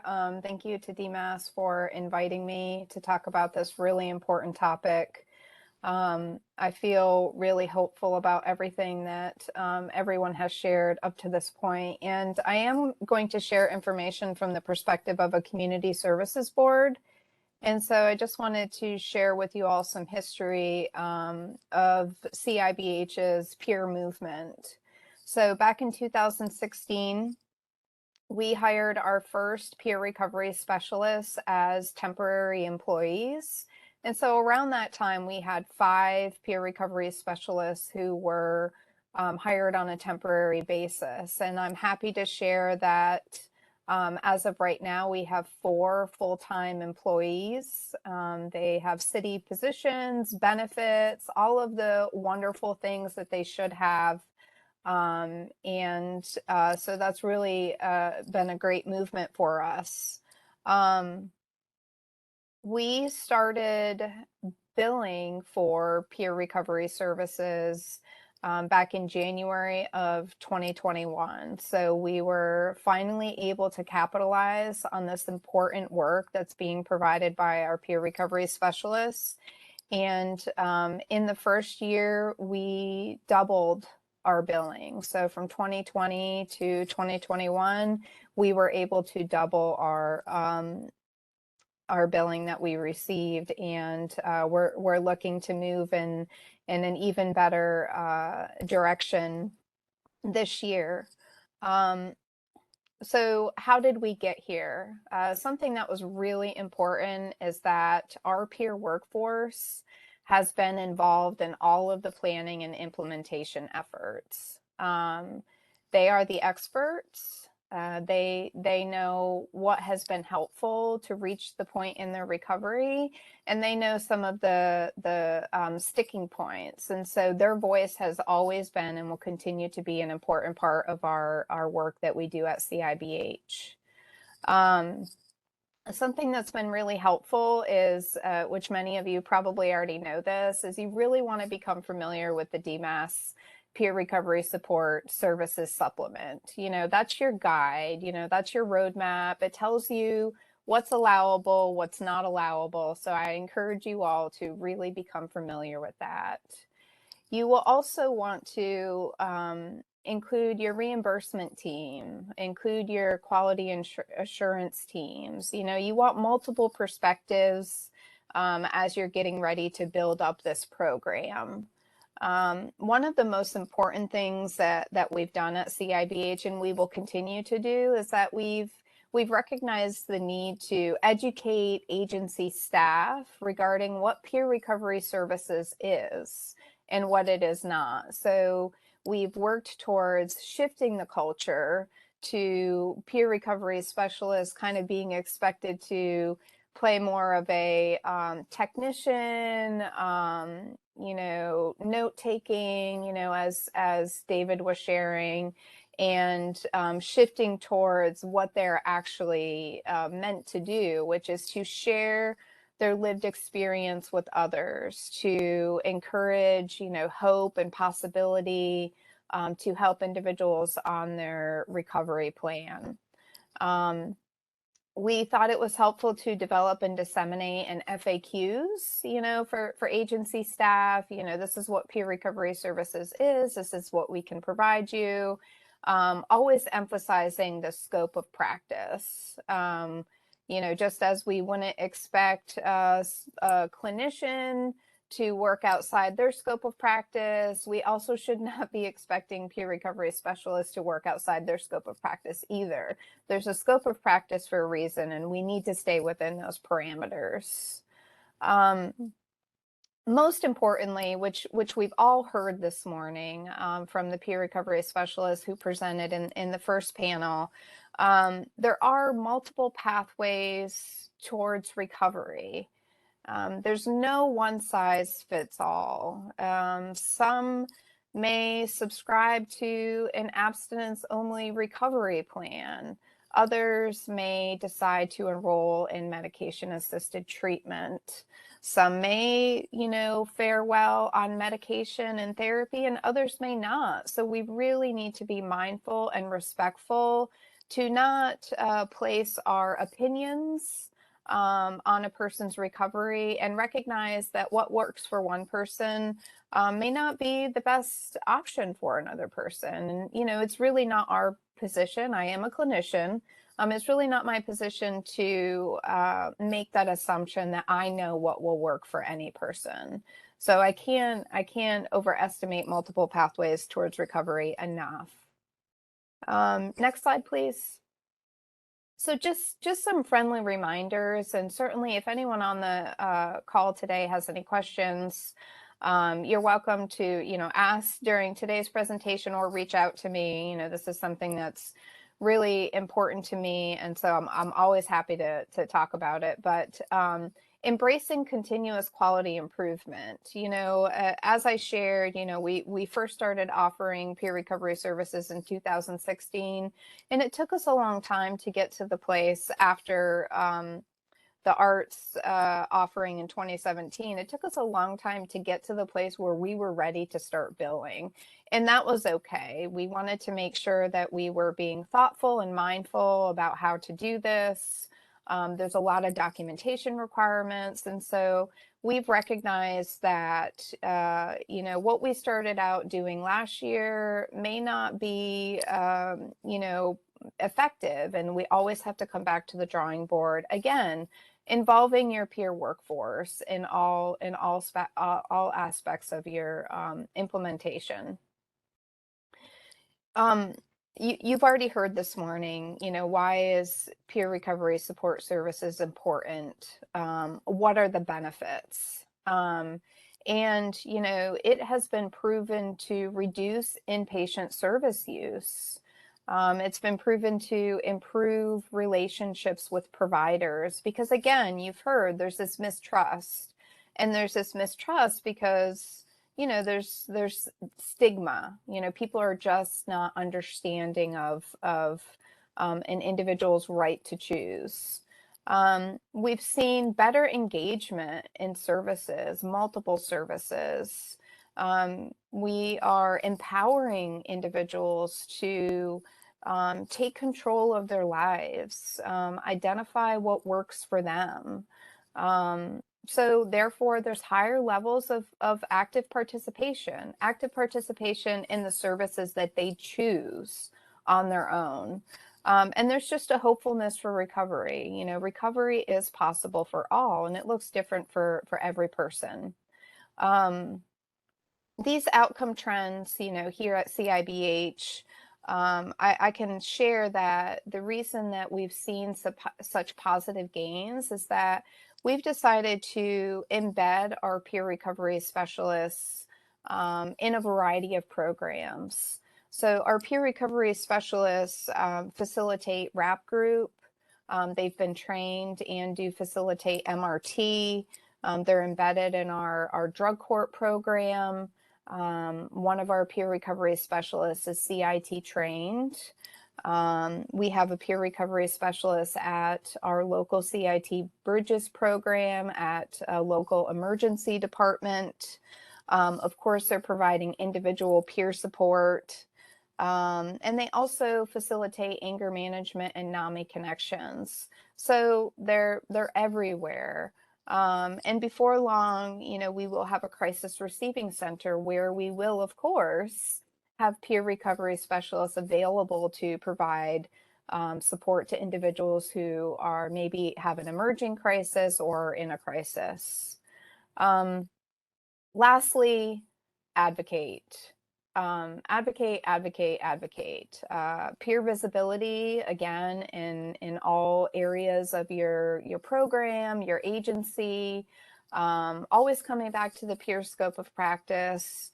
You know, as a supervisor, I'm not a CPRS, but I do often lean on my peer recovery specialists, and I ask them, does this make sense? Like, you know, if this doesn't fit right, if we're moving towards a direction of being clinical or case management, like, please come to me and, you know, point it out and let's work through this. Advocating for, I've been grateful, very grateful to have the ear of the Office of Recovery Services and DMAS to talk about the CCS data reporting requirements that CSBs have and how the restrictions on the reporting impact the level of peer recovery services that we're able to provide. So always using your voice to advocate when something doesn't make sense and something is negatively impacting your ability to have peer recovery services at your agency. And again, most importantly, destigmatizing at all levels. You know, we're always aiming for equality between, you know, a physical illness or physical disability and mental illness, right? We're talking openly about having people who have mental health challenges and or substance use disorders. We're mindful of the language that we're using. We're choosing our words wisely. We're, you know, emphasizing person-centered, recovery-oriented services at all levels. So these are just my friendly reminders. Again, happy to, you know, help any of you kind of walk through this if you have any questions at any point. Thank you. Thank you, Danielle. Wonderful presentation. And we will now pass it to Chantel. Chantel, we are unmuting you now. You should have the ability to go off mute. All right, can you hear me? All right. Yes. Hi, everyone. It's so great to be here. Thank you, Ashley, for having me. I am the Billing and Credentialing Manager at Master Center for Addiction Medicine. Pardon me if I get a little excited about this topic here. I can nerd out about numbers and processes and CPT codes, so forgive me. But I love what I do. I've worked in finance for 20 years. I've worked in addiction treatment for the last 8 years. And we have been a arts provider for the last 5 years, since 2017. And I was able to get us enrolled and certified to bill for peer recovery support services in 2017 as well. So we've been billing for a long time. I was able to also set up our, you know, I've been in addiction treatment for so long that, you know, I remember the days when addiction wasn't a covered service with insurance at all. So, you know, I had to move our system to a cash pay service to accepting insurance. And so, you know, it was a big learning experience. I've gone through all the credentialing processes through Medicaid, Medicare, commercial insurances, TRICARE, you name it. I've been through it and have set up the clearinghouses to process those claims, and also our billing system in the EMR. So it's been quite an experience, but I have learned and have grown quite a lot. And so hopefully I can help you understand this process as well. I know that some questions were asked earlier about billing. Do you want me to go through some of those questions, or should we just open it up to people? Chantel, do you want to kind of walk through some of the questions? Yeah. Okay. Sure. Okay. All right. So some questions that I can answer. So there were some supervision questions, and I think somebody asked this earlier, maybe Carl Mack, I think I saw that. So a direct supervision. So like previous speakers have mentioned, there on the DMAS website is a great resource called the Peer Recovery Support Services Supplement, and you can find practically any answer in that that supplement manual. But in there, it states that direct supervision can be provided PRS by a PRS who has 2 years of documented practical experience rendering peer support services. The peer must be certified by DBHDS and approved by a certified body and have completion of DBHDS PRS supervised training. Or you can have a credentialed addiction treatment provider who has also completed the DBHDS PRS supervisor training. So I think, Carl, your question was about where peer support services or the position that would supervise do not exist. So my question to you would be, do you have a credentialed addiction treatment provider that could be the supervisee? If not, DMAS does state that the supervisee must be employed by an ARS provider or have a contractual agreement. So I guess I would then ask DMAS if a contractual agreement would be okay for a supervisee that's off-site. So that would be a question for DMAS. Ashley, I don't know if you want to answer that one. Hey, Chantel, absolutely. So when we implemented the peer benefit in 2017, and I'll talk about this in a little bit, but the goal is to have peers available and billable in any licensed setting. So any licensed agency through Department of Behavioral Health or Virginia Department of Health, or a licensed provider, a private provider through someone licensed through the Department of Health Professions. Okay. So there's their way. So they don't have to be employed with your practice. There are creative ways that you can do it through agreements with another provider. Perfect. So there are opportunities. That's fantastic. Great. Another question that was submitted earlier was about documentation. Can I share my screen, Ashley? I'm going to share. I want to share where we can find that answer for everybody. Oh, I don't know how to share. I think, Chantel, I'm going to need to make you co-host. Oh, okay, that's okay. I will. Okay, whatever. Or if you have a link, we could put it in the chat. Yeah, so it's just in the it's the same document. Let me put it in the chat. I can do that too. So in the peer recovery support services supplement,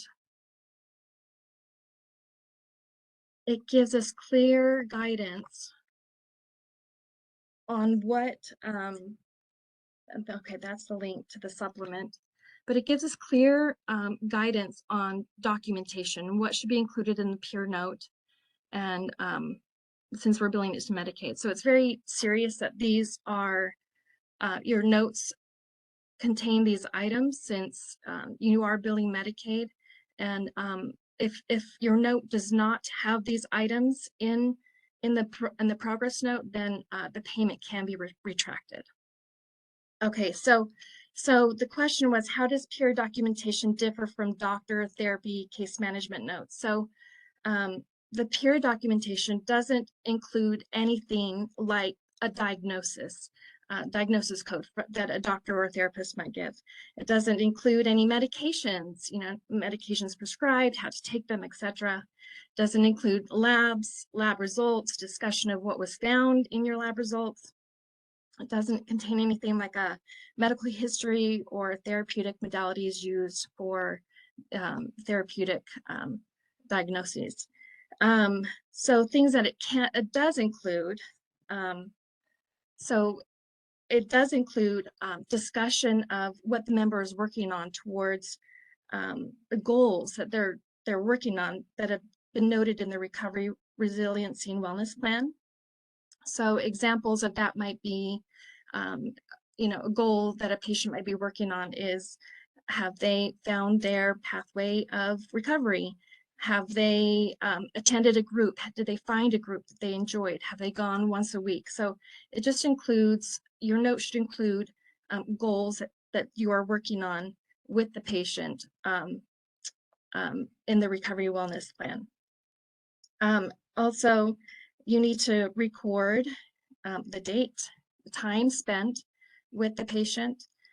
Since this is a billable encounter that is billed by time units, place of service. So you need to note in there that whether if it's face-to-face or in person, and then the goals that they are working on in their wellness plan, and strategies and activities that you've encouraged the patient or member to follow that week, And then it also needs to be dated and signed by the PRS.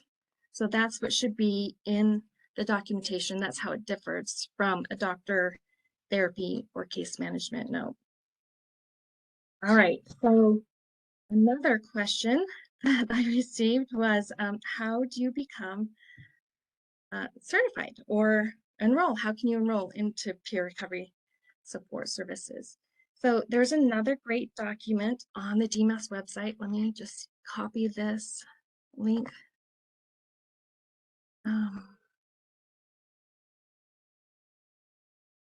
It's under the credentialing information. It's called Pathways for Becoming an Arts Provider. So this document is so wonderful. Jessica is on too, and she is pasting all the Oh, links. great. Thank you, Jessica. I think Jessica will help you out, and she'll put the link to the pathways. Okay, fantastic. I'm sorry, I'm not watching questions here. If somebody can stop me too, if you need me to stop. But anyway, this document really lays out exactly what you need to do to become to be credentialed or enrolled for this service. So first, you need to have a contractual relationship with a provider, and then so you need to be able to have, sorry, let me read my notes. I'm reading the document at the same time. But you need to submit the enrollment forms to the MCOs and also to Gainwell.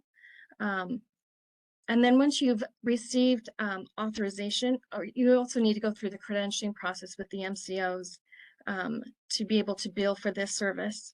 And then once you received the approval from the MCOs from your forms that you've submitted, then you can start billing for the peer recovery support services.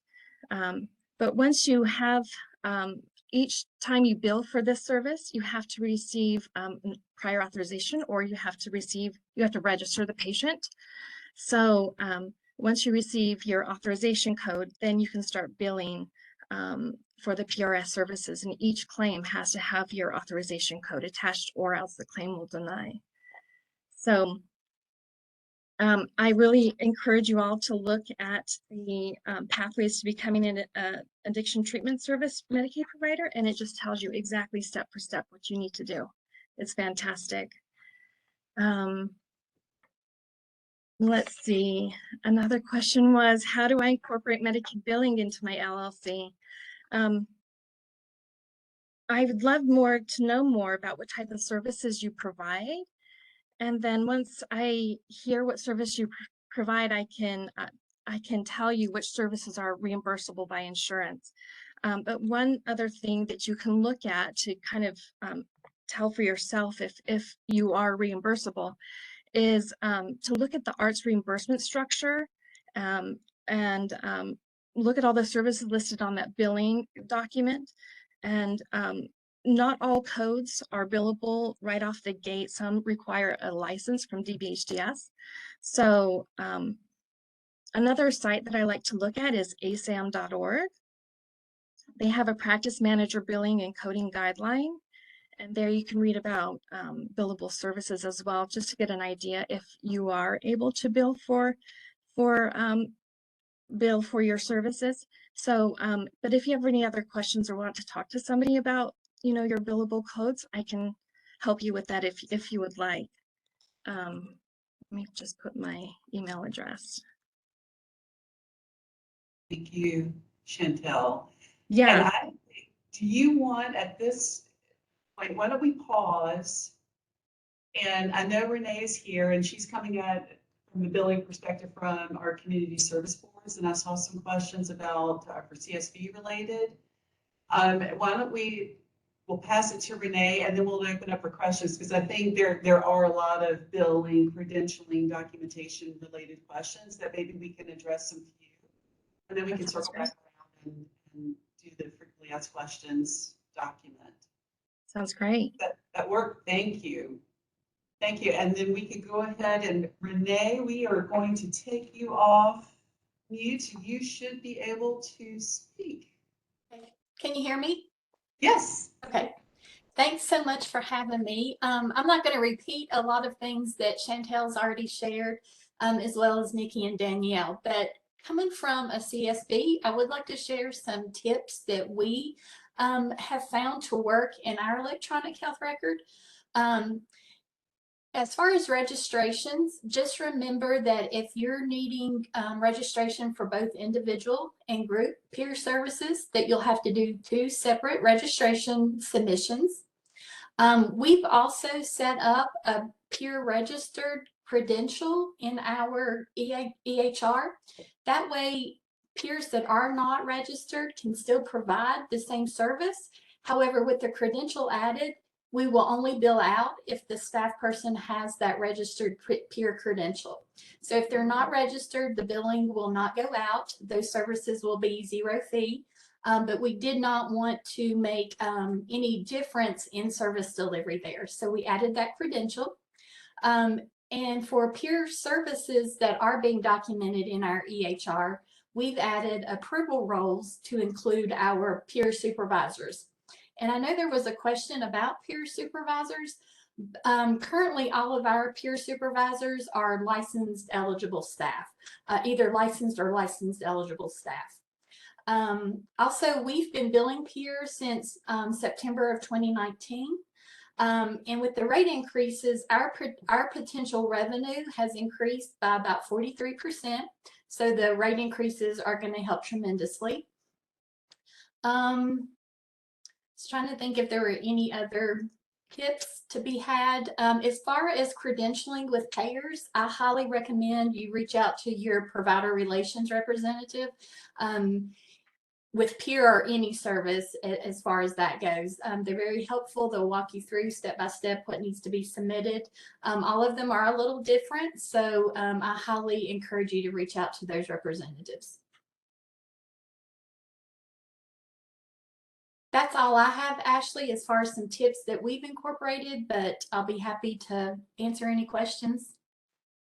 Great, and actually that is a great segue, so we can open it up. The next slide should be questions, I believe. Yes, so we've got, I've seen a couple come through chat, and Isaac, if you are available. I am, and I can start right now. So we got a few earlier on. I've been trying to repost anything that was being discussed actively in the chat, but we did have some. So there's a lot of questions about our current billing systems that we have available. Simone Johnson asks, can this billing system be used for adolescent community programs for a business centered for youth? And if any of our panelists can answer that, I'll leave it to you.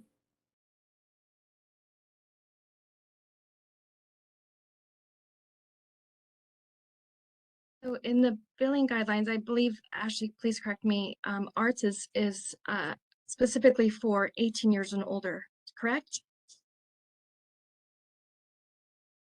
It So, depends on the service. okay. So there are some age restrictions, but it really is dependent on the service.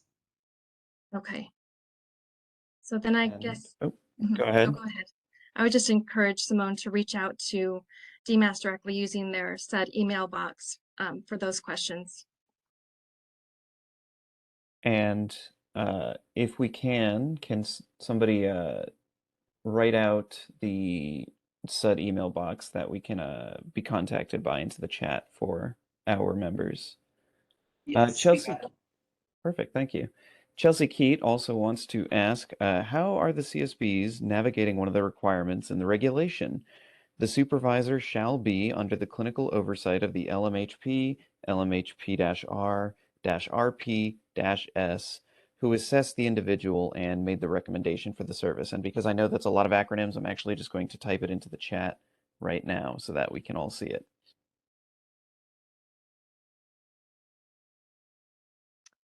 I'm happy to share what we do at CIBH.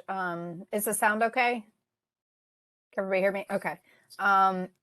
We decided that our peer recovery specialists would be supervised by a licensed clinician. And the licensed clinician completes a simple peer medical necessity form and credible. We use the EHR credible. So that meets the requirement of the assessment. And so that's how we manage it. I think it's been great because it's helped us continue to shift the culture and the understanding about peer recovery services. So some agencies may think that having a licensed provider supervise peer recovery services may do the exact opposite, but that's not what we found. We found that it's been really helpful in encouraging continued adherence to the peer scope of practice.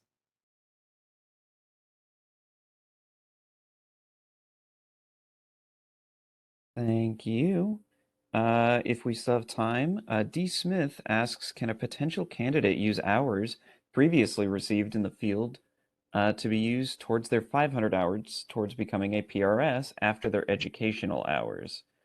So I think this has to do with the requirements they have to collect a number of hours in order to be credentialed.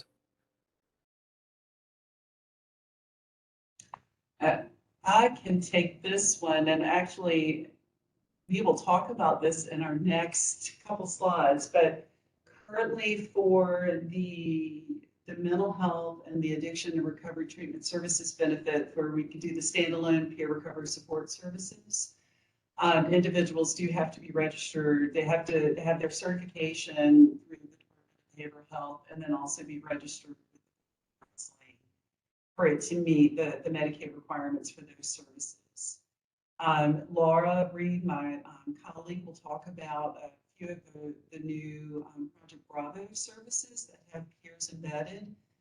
We do have an allowance that they can use peer individuals that are getting their 500 hours of supervision under those services that Laura will talk about, but it doesn't count towards a billable Medicaid activity at this point. So great question. And also, I think something that we heard through the General Assembly work group, and you'll note on the earlier slides, that is one of our recommendations to hopefully be addressed during the next General Assembly session. So with that, I am mindful that we are actually right on time, and great job, panelists. Thank you so much. And just, you're unmuted, so just be mindful of that. So, mute yourselves, and then when we come back to the end, if we have time for additional questions, we'll get you unmuted. So thank you. Thank you. And we can go to the next slide. So, okay, so this is, volume-wise, can you all hear me okay? I am on next. So hopefully I'm not seeing anybody saying I'm fading out. So I'm just going to continue to go. So I want to give you, Laura and I, give you a little bit about the Medicaid benefit that our panelists have talked about. So we can go to the next slide. So as our panelists mentioned earlier, we have the mental health and addiction and recovery treatment services. The new peer benefit is under both of those umbrellas. And the goal for Medicaid, when we implemented this, is for a peer recovery support specialist to be available to any member who has a mental health or substance use disorder diagnosis to help improve their health, recovery, resiliency, and wellness. So again, peers can be available for adults that are over 21. They can be eligible for peer recovery support services if they meet the medical necessity criteria. And then we also have the group of individuals that are between 18 and 20. They can choose to receive peer recovery support services directly as an individual with lived experience, or they can obtain it through their family, through family support partners, as Christy was talking about earlier. And then we have our family support partners where it's youth under 21 are eligible for these family support partner services. Next slide, please. So then the mental health peer recovery support services benefit. Medicaid will reimburse for peer services as long as the peer is employed or has a contractual relationship with one of the enrolled providers licensed below. So you can see here, this is the full array of mental health services, community mental health rehab services, and the new Project Bravo services, including our comprehensive crisis services. So in these settings, they can incorporate peers and also be able to build support services. Next slide, please. And then we have the addiction and recovery treatment services benefit, or this is the Medicaid substance use disorder benefit. And so peers are also allowed in any of these settings, which are range from hospitals that are licensed through BDH, our facilities licensed through, they can't hear me. Okay, all right, pause just a second, please.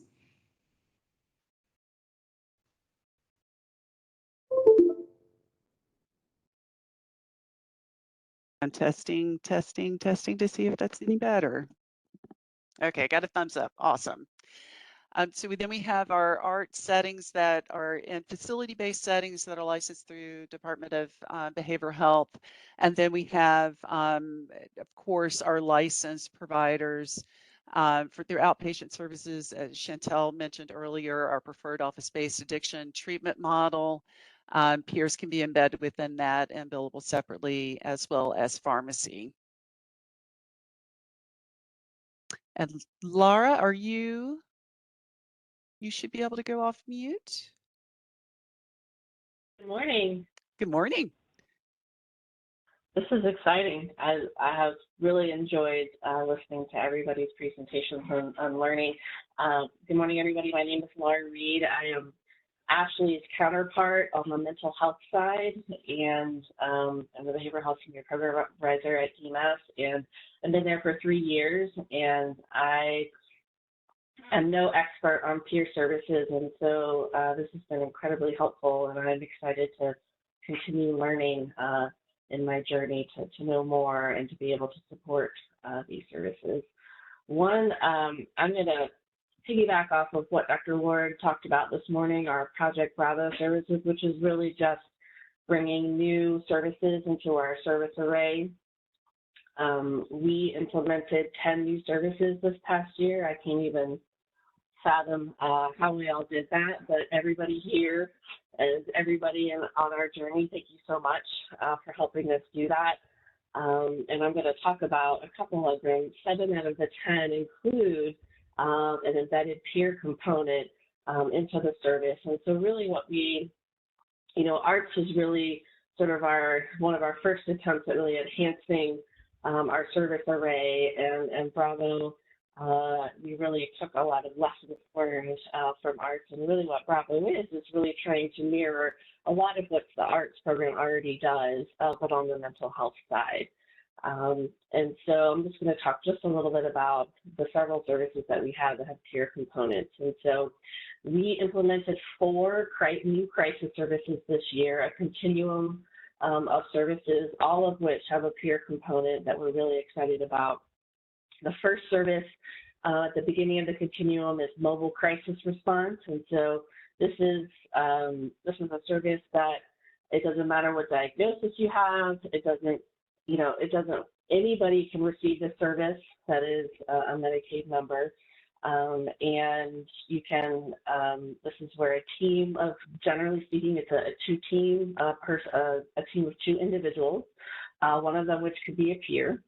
And we have 5 different sort of team combinations with licensed individuals, peers, QMHP, CSAC, and you can go into our mental health manual and look at what those combinations look like. Each of them have a slightly different rate, but it is a team that comes to you when someone feels that they're in a behavioral health crisis to help stabilize that crisis, to prevent somebody from needing a higher level of care.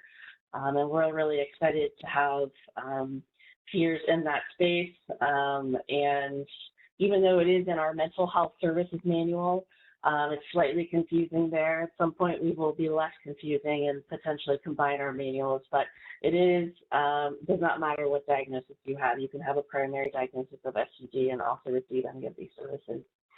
The next step on the continuum is community stabilization, and this is a really short-term, what we call bridge service, that really is for individuals who are either stepping down from a higher level of care or have had received mobile crisis recently, and have, you know, sort of journeyed through their crisis, but don't have a longer-term service to be connected with. It's not available, or it's not in their, you know, geographic area, or there's an issue with getting an appointment, and need, you know, some short-term stability in the community, and so they can get connected with other services. Again, this is generally speaking a team-based approach.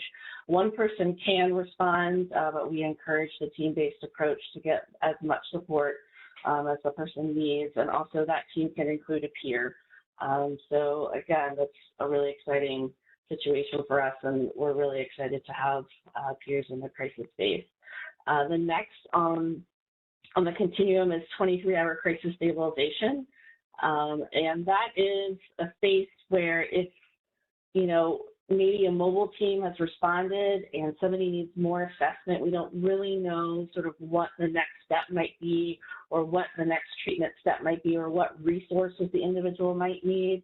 There might be some complicating factors that need increased assessment. And so this is where an individual may go for up to 23 hours to get an assessment by a treatment team, which includes all levels of professionals, including peers. And so again, this would be, the peer would be on a larger treatment team that would include, you know, other professionals. The next step is a residential crisis stabilization unit, which we have already had in our, excuse me, in our behavioral health array. We're mostly paid by DBHDS and mostly provided by our CSBs. And so now we've brought on a specific rate and service description for this specific service. Again, these are managed by, you know, larger treatment teams with many professionals, again, including peers. So it's exciting stuff, and we're excited to see this hopefully grow and figure out how we can support that growing. Of course, the increased rate helps. We also know it's not enough, and, you know, we're certainly supporting that effort as we move forward. So the next slide, Ashley, or Isaac. So there are other 3 services, and I apologize for the acronyms. I forgot to spell them out. That was my fault.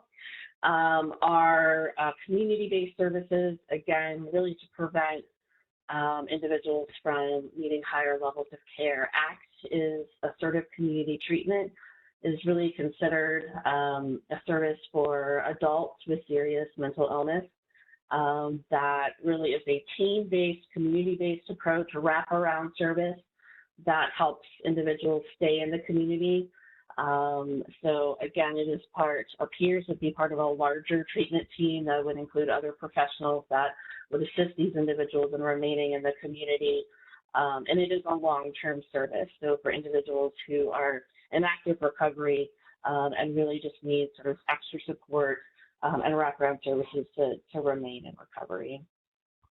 IOP, I'm sure you all are familiar with our ARTS IOP, but now we've brought on a mental health IOP. The peer would be a part, again, of a larger treatment team.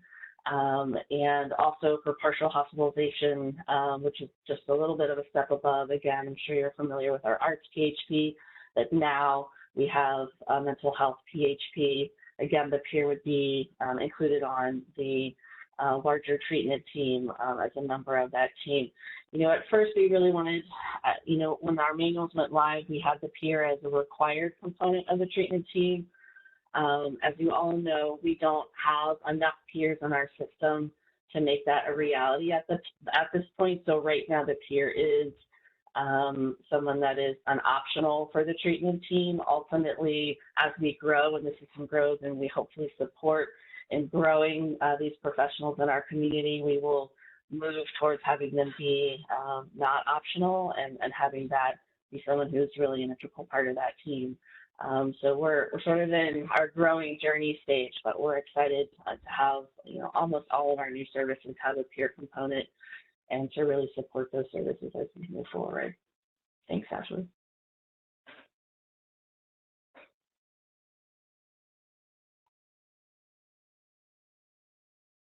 Thank you, Laura. Couple slides I'm going to go through pretty quickly because I want to be able to introduce you to our managed care representatives. So as Chantel was mentioning earlier, the pathways for providers to be able to add peer recovery support services to their benefits. So this is the link to our provider manual, and then the steps going through to kind of walk through so that you're able to access the Medicaid peer benefits. We can go to the next slide, please.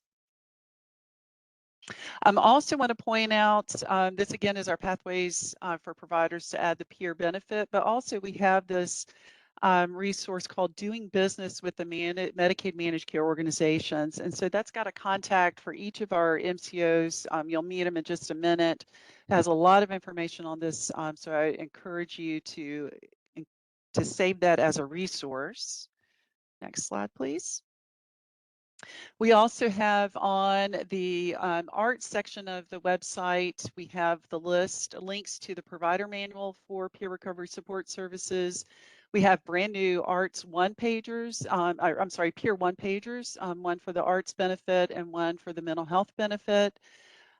We have a guidance document for the Recovery, Resiliency, and Wellness Plan that's on the next slide, and then other links to DBHTS that would be a great resource for you to have. Next slide, please. This is the guidance document for the Recovery, Resiliency, and Wellness Plan.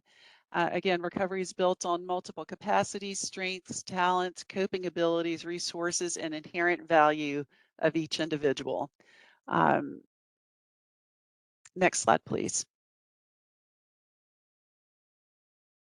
We have here, thanks to our panelists and our partners at the Department of Behavioral Health, we've got resources here for you. The Virginia Peer Recovery Specialist Portal link is here, and your contact for Mary McClellan. We have Virginia Certified Peer Recovery Specialist credentialed, how to get started in Virginia. The Virginia Peer Recovery Specialist Network, and then a tool that's from Philadelphia about how it's a cool toolkit for providers with practical tools for supervision and integrating peer recovery support professionals within your existing staff. So great resources for you to have. And with now we'll pass it over to our managed care organization. So MCOs, you need to chat in the chat function who you are so we know who to unmute, and we'll go with, I'm going to put Aetna and Anthem. Isaac, do you have, or Sue, do you have a contact?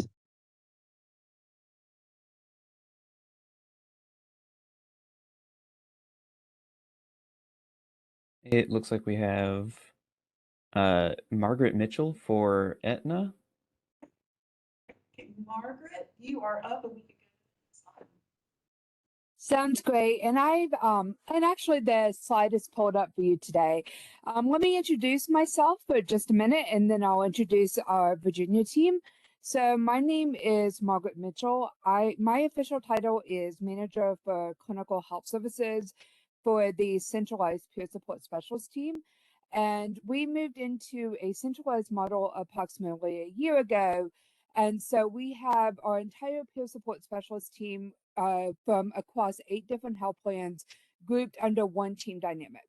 So that way we can learn from each other, grow from each other, pull on each other's individual expertise, regardless of what state you are trained or certified in, recognizing that peers have skills in multiple different arenas, and we are able to draw upon that expertise. Specifically in Virginia, we have a team of 6 peer support specialists. These are internal employees to Aetna. So they are hired, employed, and provide services as an Aetna employee within the community region they serve within Virginia.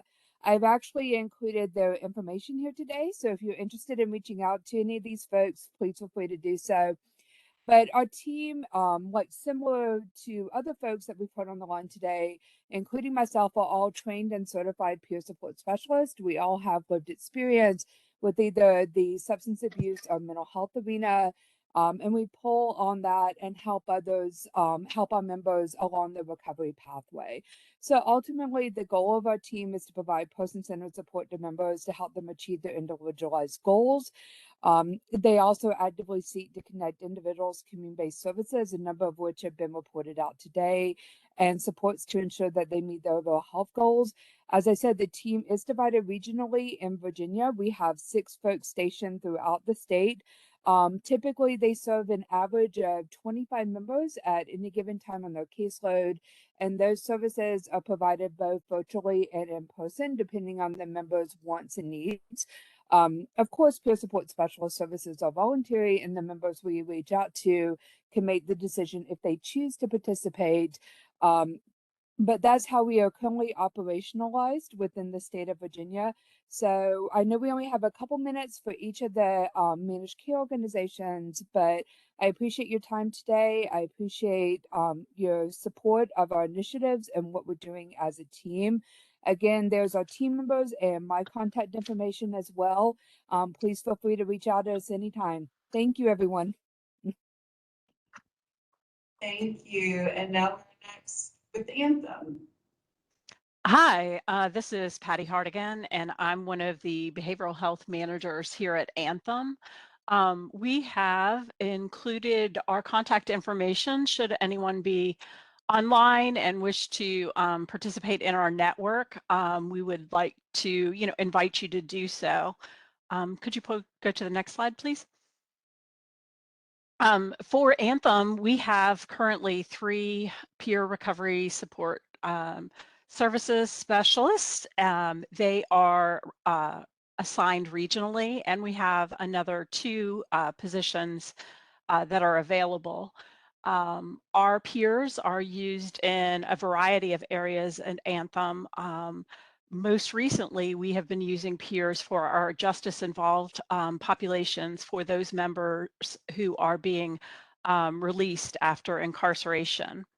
There are a couple of touch points that we found that peers have been especially helpful, and they have been doing outreach for members who have overdosed, those members that we find through the collective medical platform. A peer outreaches those members to assist them with any needs that they may have following an overdose. They also work with members who are in short-term or long-term recovery. And then Anthem also, the Anthem Foundation recently awarded a grant to the Chris Atwood Foundation. And Chris Atwood is a peer-driven community organization that does work around Virginia, predominantly in the Northern Virginia area. So if you have any questions related to becoming a network or how you do so here at Anthem, we've included that information in the first slide, and Adam Steele is the point of contact. And then we also have information on the registration process and how you would access that.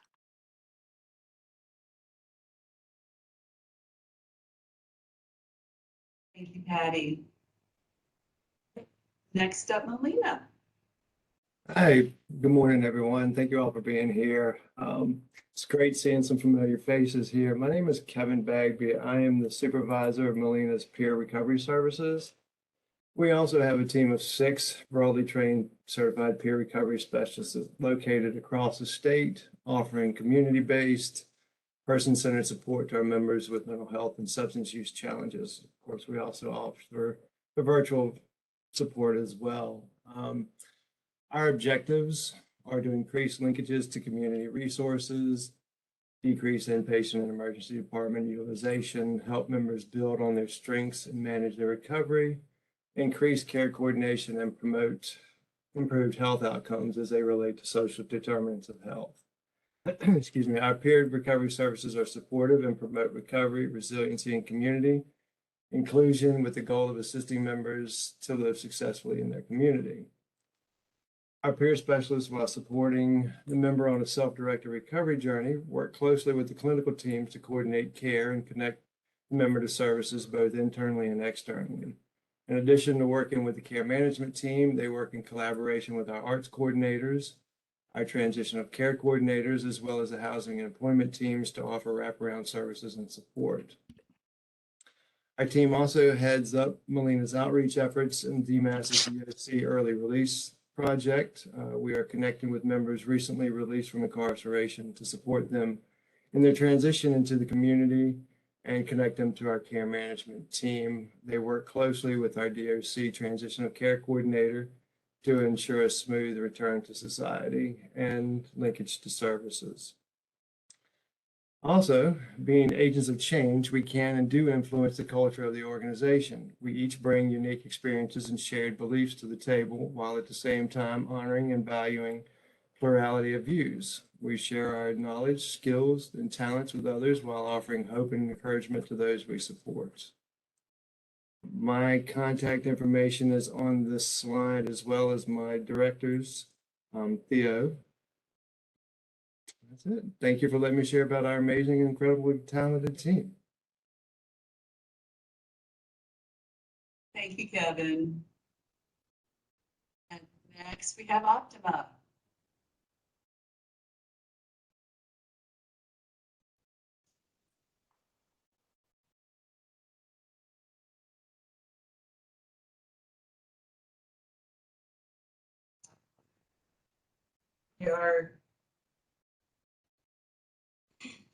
Good morning, everyone. My name is Chambry Myers, and I am the Manager of Behavioral Health Case Management at Optima Health.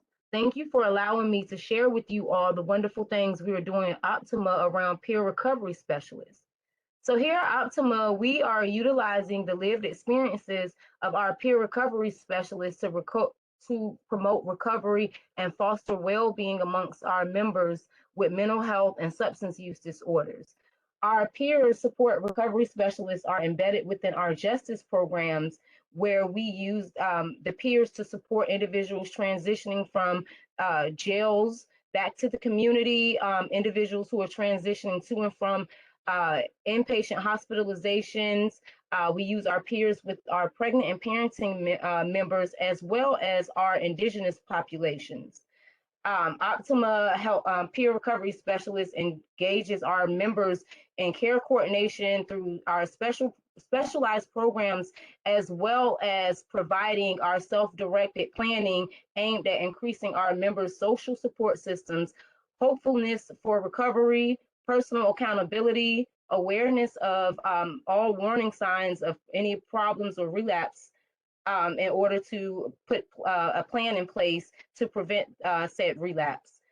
We welcome all providers to join our network, and I have listed our contact information below. Thank you all.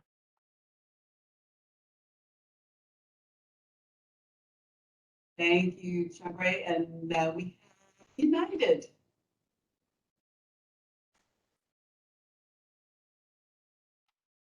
Good afternoon. Good afternoon. My name is Sharika Lampkin Briscoe, and I'm the Recovery and Resiliency Manager for the market of Virginia.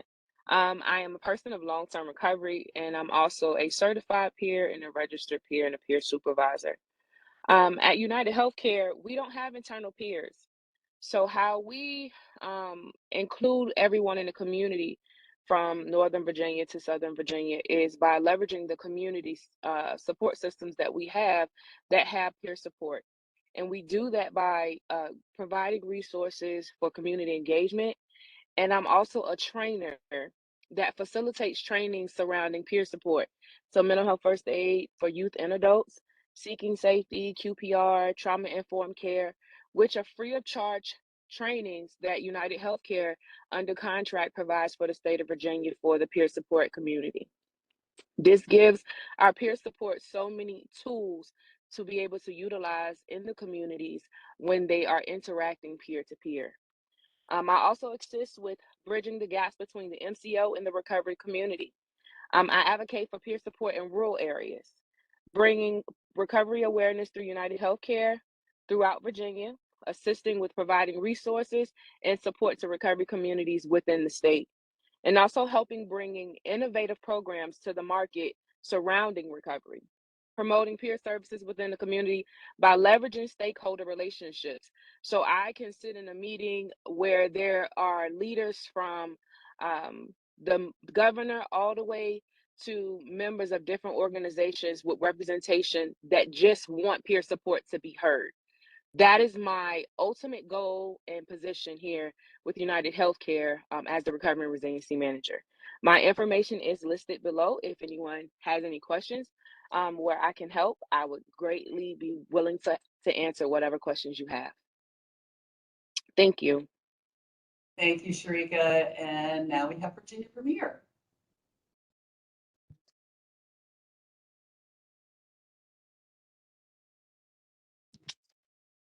Good morning. My name is Tracy Charity Ray. I'm one of the behavioral health managers for care coordination at Virginia Premier.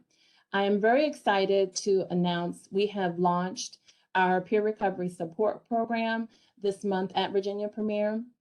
And if you could move to the next slide, please. And with our peer support recovery program, our goal is to build personal resilience through connecting members to resources and services in their community, to growth through learning, development of positive coping strategies and skills, and moving forward with hope. We are hoping that our program will improve mental health and physical well-being, increase knowledge of available services and supports, and increase community engagement and development of positive relationships. We are hoping that the program will also reduce behavioral health arts inpatient and ED readmissions. We currently have 3 peer support specialists. We are extremely happy to be rolling out this program this month. And our goal is to focus on members who are in the Central Virginia area. And we are hoping to grow this program to other regions across the state. Our program is also voluntary, and our caseloads at this time are no more than 15 members. And we welcome any questions that you may have for our program. Thank you. Thank you, Tracy. And now to Magellan, our Behavioral Health Services Administrator. Hi, good morning. Can you all hear me okay? Hello? Yes. Okay, great. Yes. Hi, my name is Dr. Tricia Van Rossum, and I am the Director of Clinical Care Services here at Magellan. I really enjoyed hearing from the panelists today. Thank you for sharing your lived experience and your knowledge. So here at Magellan, we understand the value of peer recovery services, and we understand that those services play an intricate role in the recovery and resilience. Over the years, Magellan Healthcare has utilized trained peers to provide support through recovery navigation services, through the GAP program, and also currently through the family support coordinators as a part of our IAC program. As a component of our current care coordination, what we will do is highly recommend that behavioral health providers and arts providers utilize peer support services. We will communicate with them a recommendation as part of their care coordination and efforts to support our members, also making sure that they understand and have ways to access information on peer recovery support services. If you have any information or any questions for Magellan, you can reach us at the number below. Thank you for your time.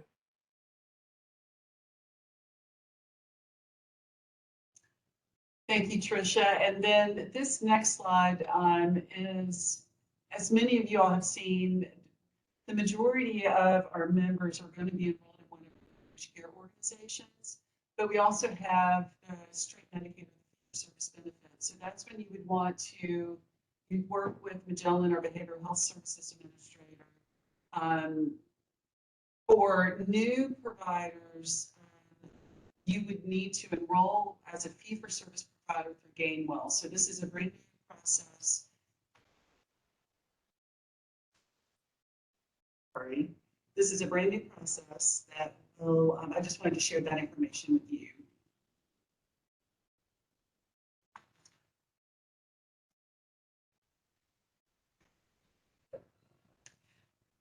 Okay, y'all see this live. DMAS winging it on the presentations. So anyways, wanted to make sure you had this information for Gainwell. For most of you, if you're enrolled with Medicaid, this enrollment process happened. If you were with Magellan Behavioral Health Services Administrator, this process happened to you behind the scenes, but for new services, you would need to go through the enrollment process with Gainwell. Okay, and with that, okay, now this is for our participants. We have just under 300 still in attendance. So I'm going to put a link in the chat. This is a survey that I want you to go to. This is where I ask for your help with kind of next steps. So again, many of these services or many of the things that we spoke about today were due to stakeholders providing DMAS with things needed to be able to increase this benefit. So if you click on the link or if you take your phone, you can take your camera and look at the QR code and scan that in and it'll take you to a survey. And it is open-ended, so please submit your recommendations to the state. That we can take back for further consideration. And with that, I'm going to pass this over to Dr. Ward for final words.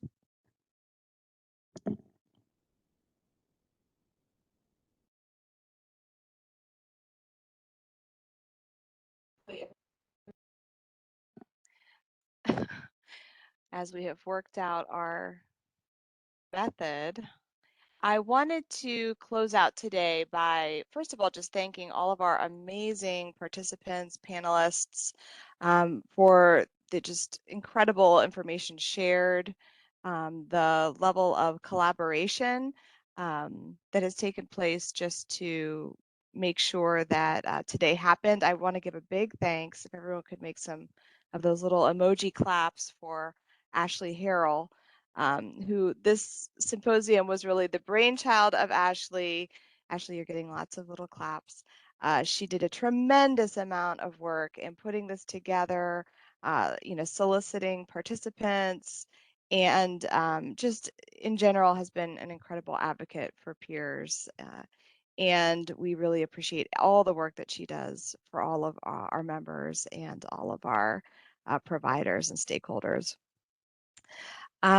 I was really excited to see the level of engagement and questions around getting started with peers and really wanting to understand the nuts and bolts of documentation and enrollment and billing. And I'm wondering, it seems like this could really become a bit of a learning collaborative where we could meet with some regularity and even do some specialized trainings or kind of onboarding training to help folks dig into some of that nitty-gritty. And we had talked about convening again and holding a convening before we go into General Assembly, just to bring everyone back together as folks are preparing for the advocacy that will go on there and having a chance for people to share, what is going to be happening after the governor's budget is announced and kind of what we will be working with going into the session. So we would look forward to your participation there, and we will be advertising that event. But it sounds like, and if I could get some feedback in the chat or even in this survey, that would be helpful. We would love to put together some continuing events, like I mentioned, in terms of training and nuts and bolts work with documentation and enrollment and anything else that you can think of that would be helpful for Medicaid to take the lead on or work collaboratively with any of our partners. We would be happy to do that and really want to give our full force of support to the peers community and continue to grow together. So thank you so much to everyone for your participation today. And we look forward to convening again soon. And please go forth and continue in your excellent work and supporting our members and others in their recovery journey. Have a great week, everyone.